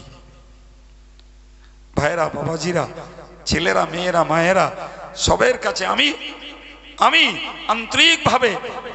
আন্তরিকভাবে আবেদন করে বলবো, এটাও আমাদের নেকির পাল্লা ভারী করার একটা উত্তম রাস্তা, যে আমরা অন্তত একটু দরুদ শরীফ পড়ার পরিমাণটা একটু বাড়াই। শুধু নামাজে আর শুধু ওয়াজের মজলিসে এই দুটো জায়গায় বদ্ধ রাখলে হবে না বাপ, বরং দরুদ শরীফ পড়ার পরিমাণটাও বাড়ালে আমাদের নেকির পাল্লাটা কি হবে? ভারী হবে। আলহামদুলিল্লাহ। আমি কি ওয়াজ করতে করতে এই জায়গায় এসেছি বাবু, ভুলে যাইনি। আমি ওয়াজ করতে করতে এসেছি, আপনাদের এই জায়গা পর্যন্ত নিয়ে এসেছি। সেই আয়াত পড়েছিলাম যে মরণ দুয়ারে যখন মৃত্যুটাকে কাছ থেকে দেখতে পাবে তখন ও ফিরে আসতে চাইবে। আল্লাহ বললে কখনো না, কখনো না। তোমারে সময় দিলাম, তুমি আগে করোনি কেন? তোমার কাছে ভীতি প্রদর্শনকারী আলেম ওলামা গেছিল, তাদের কথা তুমি মান্যতা দাওনি কেন? সুতরাং ওইসব করে কোনো লাভ হবে না ভাই। আমি আপনাকে বলতে বলতে আলোচনার ভিত্তিতে এই জায়গা পর্যন্ত চলে এসেছি যে আমরা দৈনিক জীবনে যা কামাই করছি ভাই, এটা পাল্লায় উঠবে। নেকির পাল্লায় নেকি উঠবে, পাপের পাল্লায় পাপ উঠবে। সেখানে যদি নেকির পাল্লা ভারী হয়, ফাউলাইকা হুমুল মুফলিহুন, তারাই হলো সফল কাম। যদি নেকির পাল্লা হালকা হয়ে যায়, তারাই ব্যর্থ, তারাই অকৃতকার্য, তারা নিষ্কাম। আমরা বাংলাগুলো কম বুঝি, ইংরেজিটা ভালো বুঝি, তারা ফেল। তারা কি ও ফেল করার পরে পাস করার কোনো রাস্তা আর নেই, আর নেই। সুতরাং সময় যখন আল্লাহ দিয়েছেন, আগে থেকেই জোগাড় করাই বুদ্ধিমানের কাজ। তুমি মরণ দুয়ারে ফিরতে চাইবে, আমার আল্লাহ কি বলেছেন? ইন্নাহা কালিমাতুন হুয়া কাইলুহা, ইন্নাহা কালিমাতুন হুয়া কাইলুহা। এটা এমন একটা বাক্য যেটা প্রত্যেকটি বিপদাপন্ন মানুষ বলে। বিপদে যে পড়ে সে বলে, জি, বিপদে যে পড়ে সে বলে। বিশ্বাস করুন, বিপদে পড়লি তখন ঘন আল্লাহরে ডাকে সবাই। যদি সাগরের মাঝে তুফান ওঠে, এক জাহাজ মানুষ ভর্তি, তুফান উঠেছে, জি, তো আপনি বলুন দিন, তাতে হিন্দু মুসলিম জৈন খ্রিস্টান বৌদ্ধ যত ধর্মের লোক আছে, জি, ওই তুফান উঠলি তখন কারে ডাকে? বলে যার ধর্মে স্রষ্টাকে ডাকার যে শব্দ, মুসলমান আল্লাহ বলে, কেউ ভগবান বলবে, কেউ ঈশ্বর বলবে, কেউ গড বলবে, যে যার মতন ডাকবে। ওই সময় নেতা নেত্রী, বউ ছেলে মেয়ে, বাপ মা ভাই বোন, কারুর নাম মুখে আসবে? আল্লাহ বলছেন ফাইদা রাকিবু ফিল ফুলকি দাআবুল্লাহ মুখলিসিনা লাহুদ্দিন। এরা যখন কিস্তিতে চড়ে আর ওই কিস্তি যখন ডুবতে যায়, তখন এরা খাঁটি দিলে নিষ্কলুষ মনে একমাত্র শুধুমাত্র কেবলমাত্র আমি আল্লাহকে ডাকে। ফালাম্মা নাজ্জাহুম ইলাল বার ইযা হুম ইউশরিকুন। আমি আল্লাহ যখন ওদের কিস্তিটাকে, জাহাজটাকে, নৌকাটায় যখন তীরে ঠেকিয়ে দিই, ওরা যখন উপকূলে উপটে উঠতে পারে, উঠি ওরা শিরক করে, তথা উঠি বলে সত্যি জাহাজের নাবিকটার ধন্যবাদ, অভিজ্ঞ নাবিক, না হলে এ জাহাজ কোনো রকমে ধারে ভিড়তে পারতো না, মাঝিটার ধন্যবাদ দিতে হবে। এই তুফান থেকে এই নৌকা বাঁচানো এর মতো মাঝির দ্বারাই সম্ভব হয়েছে, অন্য কেউ হলেও পারতো না। এ জাত আল্লাহর নাম ভুলে গেছে। আরে আমার কথা মনে খাটছে না বাপ? মনে লাগছে না? আমার আল্লাহ বললেন ওরা শিরক করলো, ওদের বাঁচালাম, তীরে ভিড়িয়ে দিলাম, উপকূলে তুলে দিলাম আমি। আর আমার গুণ গাওয়া, আমার প্রশংসা করে আলহামদুলিল্লাহ পড়া বাদ দিয়ে ও নাবিকের মাঝি মাল্লার গুণ গাচ্ছে। কত বড় মুশরিক! জি, একই কেস ভাই, একই কেস। যখন করোনায় 1,05,00,000 নেলে, তখন ঘন পাকে দোয়ার মজলিস, তওবার মজলিস, ইস্তেগফারের মজলিস, ঘ্যান ঘ্যানানি, প্যান প্যানানি কত রকমের শুরু হলো। জি, করোনা বন্ধ হলো, সব স্ত্রী কুকুরের যে যেখান ছিল সেখানে ফিরে গেল। কথা বলছেন না কেন? কথা বলে করোনার কারণে গ্রামে 20-50টা মুসল্লি বেড়েছে। রেকর্ড দেবেন আমার একটা গ্রামের? দেবেন দিন, আমি ওই গ্রামটায় তার কাছে একটু সালাম কালাম করে আসবো, যে করোনার ভয়তে এরা কটা নামাজি হয়ে। হায় হায়! জি ভাইরা আমার, আমার বক্তব্য আমি আপনাকে বোঝাতে চাইছি, উপলব্ধি করুন, উপলব্ধি করুন যে এরা যখন রোগে পড়ে, করোনায় পড়ে, ডেঙ্গুতে পড়ে, এরা যখন হাই সুগারে পড়ে, এরা যখন হাই কোলেস্ট্রলে পড়ে, এদের যখন লিভারে পাক ধরে, হার্ট যখন ব্লক হয়ে যায়, হার্টের 4টে ভালভের 2টো ভালভ যখন নষ্ট হয়ে যায়, তখন ঘন ঘন আল্লাহরে ডাকে। কার ডাকে? আর কোন প্রকারে আল্লাহর দয়া, আল্লাহর মেহেরবানি, যেই সুস্থ হয় ও তখন আবার মনে করে, আবার মনে করে আমি একজন। এ সর্বনাশ করে কিচ্ছু লাভ হবে না বাপ, নিজের ক্ষতি নিজের কথা হবে।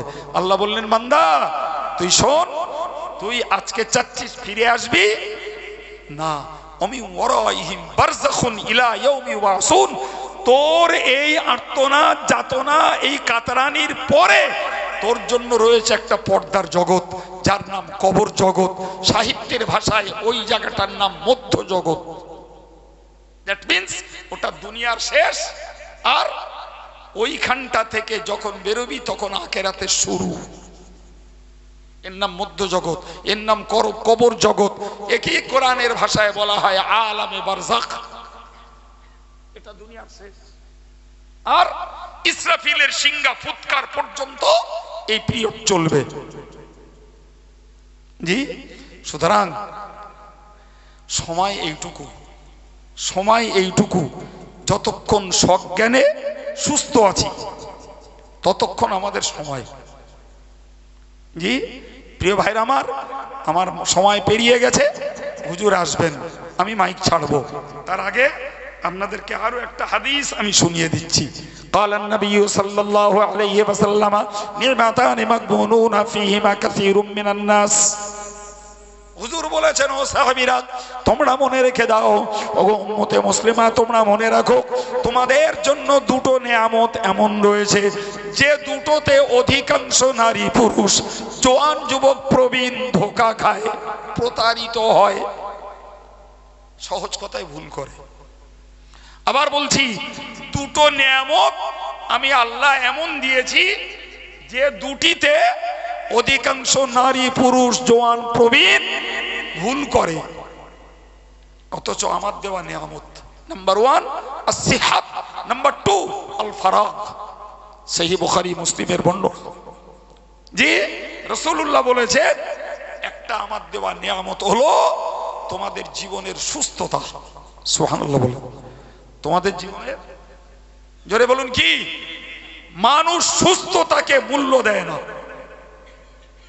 আমাদের দেশীয় বাংলায় একটা কথা বলে, দাঁত থাকতে দাঁতের মর্যাদা বোঝো। বাপ আছে, বাপের দাম দিচ্ছ না, মরে গেলে বুঝতে পারবা। মা আছে, মায়ের মর্যাদা দিচ্ছ না, মা হারালে তখন বুঝবা। এই আমাদের বাঙালিটা বলে না, বলে না। আমার রাসূলুল্লাহ বললেন, তোমাকে আল্লাহ সুস্থ রেখেছেন, এই সুস্থতার মর্যাদা দাও, সুস্থতার মূল্য দাও, অর্থাৎ সুস্থ সময়টাকে তুমি কাজে লাগাও। আর একটা কি?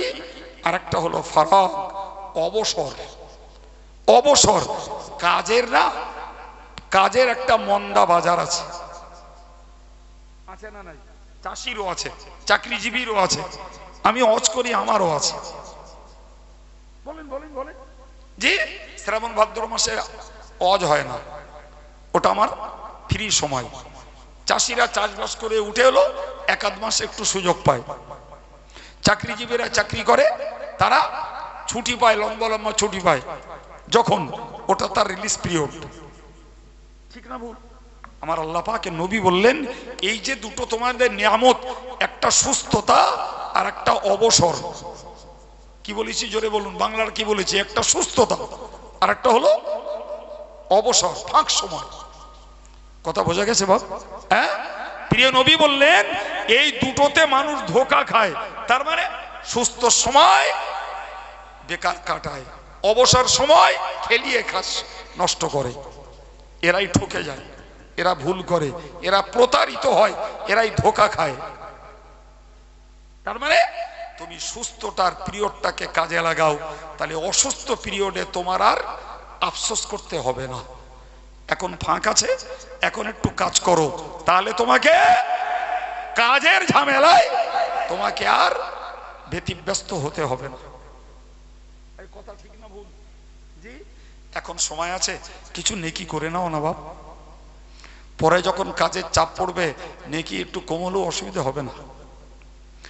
জি জানেন তো চাকরি করলে আল্লাহ চাকরি করলে কোম্পানি সরকার পেনশন দেয় না? যে যুবকগুলো যে যুবতীগুলো যারা ইয়াং পিরিয়ড থেকে ইবাদত করছে, এ জ্বরে পড়লো, ও সেই পিরিয়ডটা ভালো ইবাদত করতে পারছে না, ও অন্য কোনো ডিজিজে পড়ে হসপিটালে, নামাজ কালামটা ঠিক মতন হচ্ছে না, অথবা বৃদ্ধ বয়সটায় বড্ড জবথব মেরে গেছে আর নামাজ কালাম ঠিক মতন পড়তে পারছে না। বান্দা তুমি যে আগে যে সার্ভিস দিয়ে এসেছো, নামাজ রোজা হজ যাকাত জিকির তাসবিহ তেলাওয়াত, এই যে সার্ভিসটা আগে দিয়ে এসছো, যে পিরিয়ডে রোগের জন্য হোক দুর্বলতার জন্য হোক তুমি ওই ইবাদত আমলে সার্ভিস দিতে পারবে না, তুমি আগে যে নেকি কামাই করেছো আল্লাহ পেনশন স্বরূপ তোমার দুর্বলতার পিরিয়ডে ওই নেকিগুলো তোমাকে আল্লাহ পূর্ণ করে দেবে। তুই বান্দা আগে নেকি কামাই করতিস, এখন পাচ্ছিস না, তো আমি আল্লাহ তোরে দিয়ে দিচ্ছি। তাহলে আমার আল্লাহর কাছেও পেনশন আছে, বুঝতে পারেননি? তবে তার আগে ওই অবসর সময়টা আর সুস্থতার সময়টাকে আল্লাহর জন্য ব্যয় করে আসা লাগবে বাপ, তাহলে অসুস্থ পিরিয়ডে পেনশন দেবে। এই মাথায় ঢুকছে কিছু? জি। আর তুমি যখন কাজের ঝামেলায় পড়ে একটু জিকির করতে পারবে না, একটু ইস্তেগফার পড়তে পারবে না, একটু তওবা করতে পারবে না, খুব চাপে, আল্লাহ তোমার পেনশন স্বরূপ আগে যেমন নেকি করেছো ওই সমপরিমাণ নেকি তোমায় আল্লাহ দিয়ে দেবে। সুবহানাল্লাহ হবে না? আর একটু মন খুলে। জি ভাইরা আমার, আমি আপনাদের কাছে যে কথাগুলো একটানা বলে বলে এসেছি, আশা করি আপনাদের মতো জ্ঞানী গুণী অশোনা মানুষ আপনাদের বুঝতে উপলব্ধি করতে কোনো ঘাটতি নেই। জি এরপরে আমার আমল হারা জোয়ান যুবক যুবতী যারা, এরা যদি আমলে মনোযোগী হয় তাহলে আমটি আমটি ঠান্ডাতে আমার ঘাম ঝরানো সার্থক। আর আমার নেককার দিনদার ইমানদার আল্লাহওয়ালা ভাইয়েরা মায়েরা যারা আছেন, এরা যতটা নেকির কাজ করেন, যদি সঙ্গে এই ওভার ডিউটি একটু করা হয় তাহলে আর একটু বোধহয় বুদ্ধিমানের কাজ হয়। ওভার ডিউটি কি বলিছে মনে আছে? সেই 5 বারের নামাজ ছাড়াও অতিরিক্ত নফল নামাজ, না শুধু নফল জিকির, নফল তাসবিহ, নফল তেলাওয়াত, লা ইলাহা ইল্লাল্লাহ, বিসমিল্লাহির রহমানির রহিম, দরুদ শরীফ, এগুলো ওভার টাইম আমাদের করা লাগবে বাপ। জি জানি না এই রাত দুপুরবেলা আপনাদের কষ্ট দিলাম কিনা। যদি মনে হয় যে আব্দুল কাইয়ুমের কাছ থেকে কিছু অন্তত পরকালের সম্পদ জোগাড়ের কিছু যুক্তি বুদ্ধি পরামর্শ কিছু পেয়েছি, আপনারা কাজে লাগালে আমারও লাভ হবে। জি আর আমার জন্য দোয়া করুন, আমি যা বলি আল্লাহ পাক তার উপরে আমাকে অন্তত আমলে কায়েম থাকার তৌফিক দেন, বলুন আমিন। সম্মানিত ভাইরা, আমি হুজুর কখন ছট করে এসে যাবেন, যেহেতু সময় হয়ে গেছে, এই জন্য কথা বলার থাকলেও আমার কথা কমপ্লিট করছি। আমি বাকি অন্য দুটো কথা আপনাদেরকে একটু বলবো ভাই, সেটি হলো এটাই, মনে রাখুন ভাই, আপনারা অনেকে জানছেন অনেকে শুনছেন যে আমাদের কেন্দ্র সরকার ওয়াকফ সংশোধনী বিল এনে হাজির করেছে, যা আমাদের আমজনতা সাধারণ ভাইরা অনেকে চর্চা করেননি, জানেন না, ব্যাপারটা আপনাদের নলেজে নেওয়ার দরকার। ওয়াকফ সংশোধনী বিল মানে হলো মসজিদ, মাদ্রাসা, ঈদগাহ, কবরস্থান, এই যে সম্পদগুলো আছে সরকার ওগুলোকে কর্পোরেট করবে, সরকার অধিগ্রহণ করবে। বিশেষ করে যে সমস্ত জায়গাগুলোর দলিল নেই, রেকর্ড আছে, দলিল নেই রেকর্ড আছে, রেকর্ড খুলে দেখবেন লেখা আছে কবরস্থান মুসলিম সাধারণের ব্যবহার্য, কোথাও লেখা আছে ঈদগাহ মুসলিম সাধারণের ব্যবহার্য, রেকর্ড খুলে দেখবেন ভাই। এই যে জায়গাগুলো দলিল নেই, সরকার এই জায়গাগুলো হস্তক্ষেপ করে সরকারের অধীনে নিয়ে নেবে। পরে দেখা যাবে আপনার আমার বাপ মার কবরস্থান সরকার একটা প্রজেক্ট বানিয়ে দিল, একটা ফুটবল খেলার মাঠ বানিয়ে দিল, হয়তো সরকার সেখানে একটা অফিস তৈরি করলো। আপনার মসজিদে জমি আছে, আপনি মসজিদের জমি বিক্রি করে কোনো সংস্কার করবেন, তার উপরে অর্ডিন্যান্স চলে এলো মসজিদের জমি বিক্রি করতে পারবে না। যদি কেউ মনে করে আমার টাকা আছে আমি কিনবো, তুমি কেনো, জি গ্রামীণ ভাবে তোমার জমি তোমার নামে রেজিস্ট্রেশন হবে, রেকর্ড জীবনেও আর হবে না। এবার একটু বলবেন বাবু, সরকার এই যে পদক্ষেপ নিচ্ছে এটা কি মুসলমানদের জন্য সুখবর? দেশ জুড়ে বুদ্ধিজীবী সমাজ, শিক্ষিত সমাজ, আলেম সমাজ, মুসলিম পার্সোনাল ল এর বিরুদ্ধে আন্দোলন করছে। যে অল ইন্ডিয়া সুন্নতুল জামাত তথা আমরাও এই আন্দোলনের পার্টনার, এই আন্দোলনের সাপোর্টার। আগামী 19শে নভেম্বর, আগামী মঙ্গলবার ভাই, এর উপরে কলকাতায় বহুদলীয় একটি বৃহত্তম সমাবেশ আছে। তারই প্রস্তুতি স্বরূপ অল ইন্ডিয়া সুন্নতুল জামাতের পক্ষে আগামী কালই জামিয়ার পিছনের মাঠটাতেই একটি সমাবেশ রাখা হয়েছে। মাত্র 2 দিনের প্রোগ্রাম। যে আমি সব অ্যারেঞ্জমেন্ট করে আজকে দায়িত্ব দিয়ে বেরিয়ে এসেছি। কালকে সমাবেশ হবে বেলা 2টো থেকে 5টা আমাদের ঘোষণা, কিন্তু আমাদের টার্গেট হলো 2টো থেকে মাইক চলবে, তবে 3টে থেকে আমাদের বক্তারা কথা বলবেন। ভাই, অশোনার জন্য আপনাকে যেতে বলছি না, আপনার ফিজিক্যালি প্রেজেন্স, আপনার দৈহিক উপস্থিতিটা ওই জায়গায় বড় মূল্যবান। কারণ আপনার ছবিটা লাইভ কাস্ট হবে, আপনার ওই ছবিটা গোয়েন্দা দপ্তরের সামনে পড়বে। যদি দেশ জুড়ে এরকম বিভিন্ন জায়গায় সরকারের সংশোধনী বিলের প্রতিবাদে মুসলমানরা যদি গর্জে ওঠে, তাহলে সরকারের টনক নড়বে। কথা বুঝে আসছে কি? আচ্ছা বলবেন, এই পদক্ষেপ আমাদের নেওয়ার দরকার আছে না নাই? না কবরস্থান ফুটবল খেলার মাঠ হলি তখন ঘ্যান ঘ্যান করবো, তখন ঘ্যান ঘ্যান করে হবে? সুতরাং আপনাদেরকে বলবো, আল্লাহ তৌফিক দেন, সুযোগ দেন, পারলে জামিয়াতো একটু যাওয়ার জন্য দাবি রাখছি। আমরা সোশ্যাল মিডিয়াতে ব্যাপক প্রচার করেছি জি, তবে মাত্র 2 দিনে। যাই হোক, আমরা আমাদের বার্তাটা সরকারকে জানাতে চাই। সম্মানিত ভাই আমার, এরপরে আপনাদেরকে বলবো, জি আপনারা জানেন অল ইন্ডিয়া সুন্নতুল জামাত মুজাদ্দিদ আমান ফুরফুরা দাদা পীর সাহেব কেবলার সিলসিলার একটি বলিষ্ঠ অরাজনৈতিক সংগঠন। যে সংগঠনটার ভিতর দিয়ে আজকে চলছে 200-র অধিক মডেল মাদ্রাসা, যেখানে বাচ্চাগুলো স্মার্ট তৈরি হচ্ছে। আমাদের মক্তবগুলো ন্যূনতম কোরআন সহি করে পড়ায় না। মডেল মাদ্রাসাগুলিতে বাচ্চাগুলো বাংলা শিখছে, ইংরাজি শিখছে, এবং সমকালীন আরবি, নবীর সুন্নাত, দৈনিক জীবনের দোয়াগুলি, জি 1 to 4 এই বাচ্চাগুলো স্মার্ট তৈরি হচ্ছে।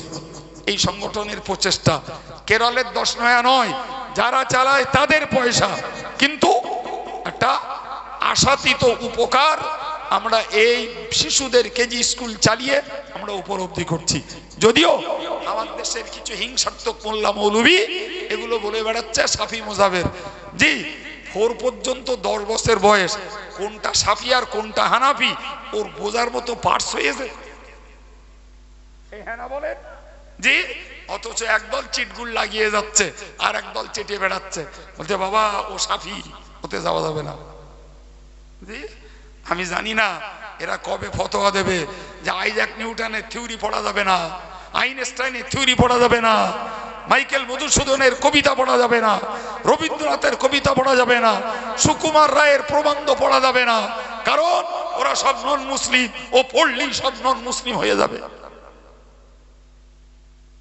এরকম হয় না, কিচ্ছু বলে না। দেশ জুড়ে যে লাখো লাখো মুসলিম ছেলেরা BA, BCom, MSc, MCom, MEd, BEd, DElEd গাদা গাদা ডিগ্রি হোল্ড করছে, এরা সব কার বই পড়ে? সব মুসলমানকে পড়ে। জোরে বল বাপ। হ্যাঁ, তাহলে হিন্দুর বই পড়ে, ইহুদির বই পড়ে, খ্রিস্টানের বই পড়ে, জি, কারণ তার থেকে জ্ঞান নেই, তার মত নেই। না ঠিক না? মডেলে যেটা পড়ানো হয় ইসলামী বই বাবু, ইসলামী বই পড়ানো হয়। এখানে সাফি মজাবের মাথা ঘোরাঘুরির কিচ্ছু নাই বাবা। জি, সেই সঙ্গে মেয়েদের মাদ্রাসা চলছে 15-16টা, ছেলেদের মাদ্রাসা চলছে হাফিজি বিভাগ, মাওলানা বিভাগ। ভাইরা আমার, সেই সঙ্গে চলছে জামিয়া রহমানিয়ার মতো একটি ইসলামী উচ্চ শিক্ষা প্রতিষ্ঠান, যেখানে হাফেজ হওয়ার পরে ভর্তি নেওয়া হয়। কোরআন একদিনে মুখস্থ শুনিয়ে দিলে তবে একটা সার্টিফিকেট, কারি পড়ানো হয়, মৌলানা পড়ানো হয়, মুফতি পড়ানো হয়, আরবি সাহিত্যের উপরে অনার্স করানো হয়, হাদিসের উপরে অনার্স করানো হয়, তাফসীর পড়ানো হয়।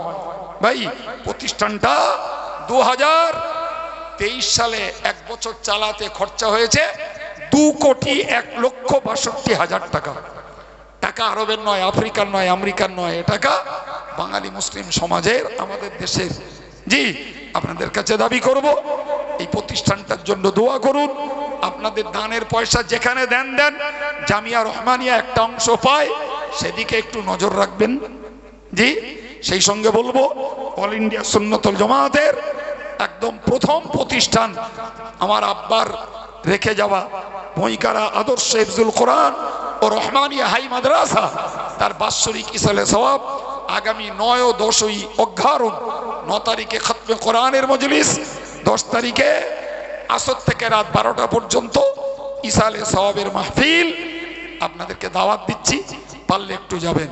যথেষ্ট অশোনা আছে আপনাদের, আমাদেরকে মহব্বত করেন, আমরা আপনাদেরকে মহব্বত করি। সেই সুবাদে সংগঠনের এই প্রতিষ্ঠানে যেতে আপনাদেরকে দাওয়াত দিয়ে আমি বিদায় নিচ্ছি। জি, ওমা আলাইনা ইল্লাল বালাগ। একটু তাকবীর দেন না, নারায়ে তাকবীর, নারায়ে তাকবীর। সিলসিলায়ে মুজাদ্দিদে জামান অল ইন্ডিয়া সুন্নাতুল জামাত বাঁকড়া মহান ইসালে সওয়াব আওলাদে বড় হাফেজ সাহেব হুজুর কিবলা, নারায়ে তাকবীর। আসসালামু আলাইকুম। প্রাণ খুলে দরুদ শরীফ আল্লাহুম্মা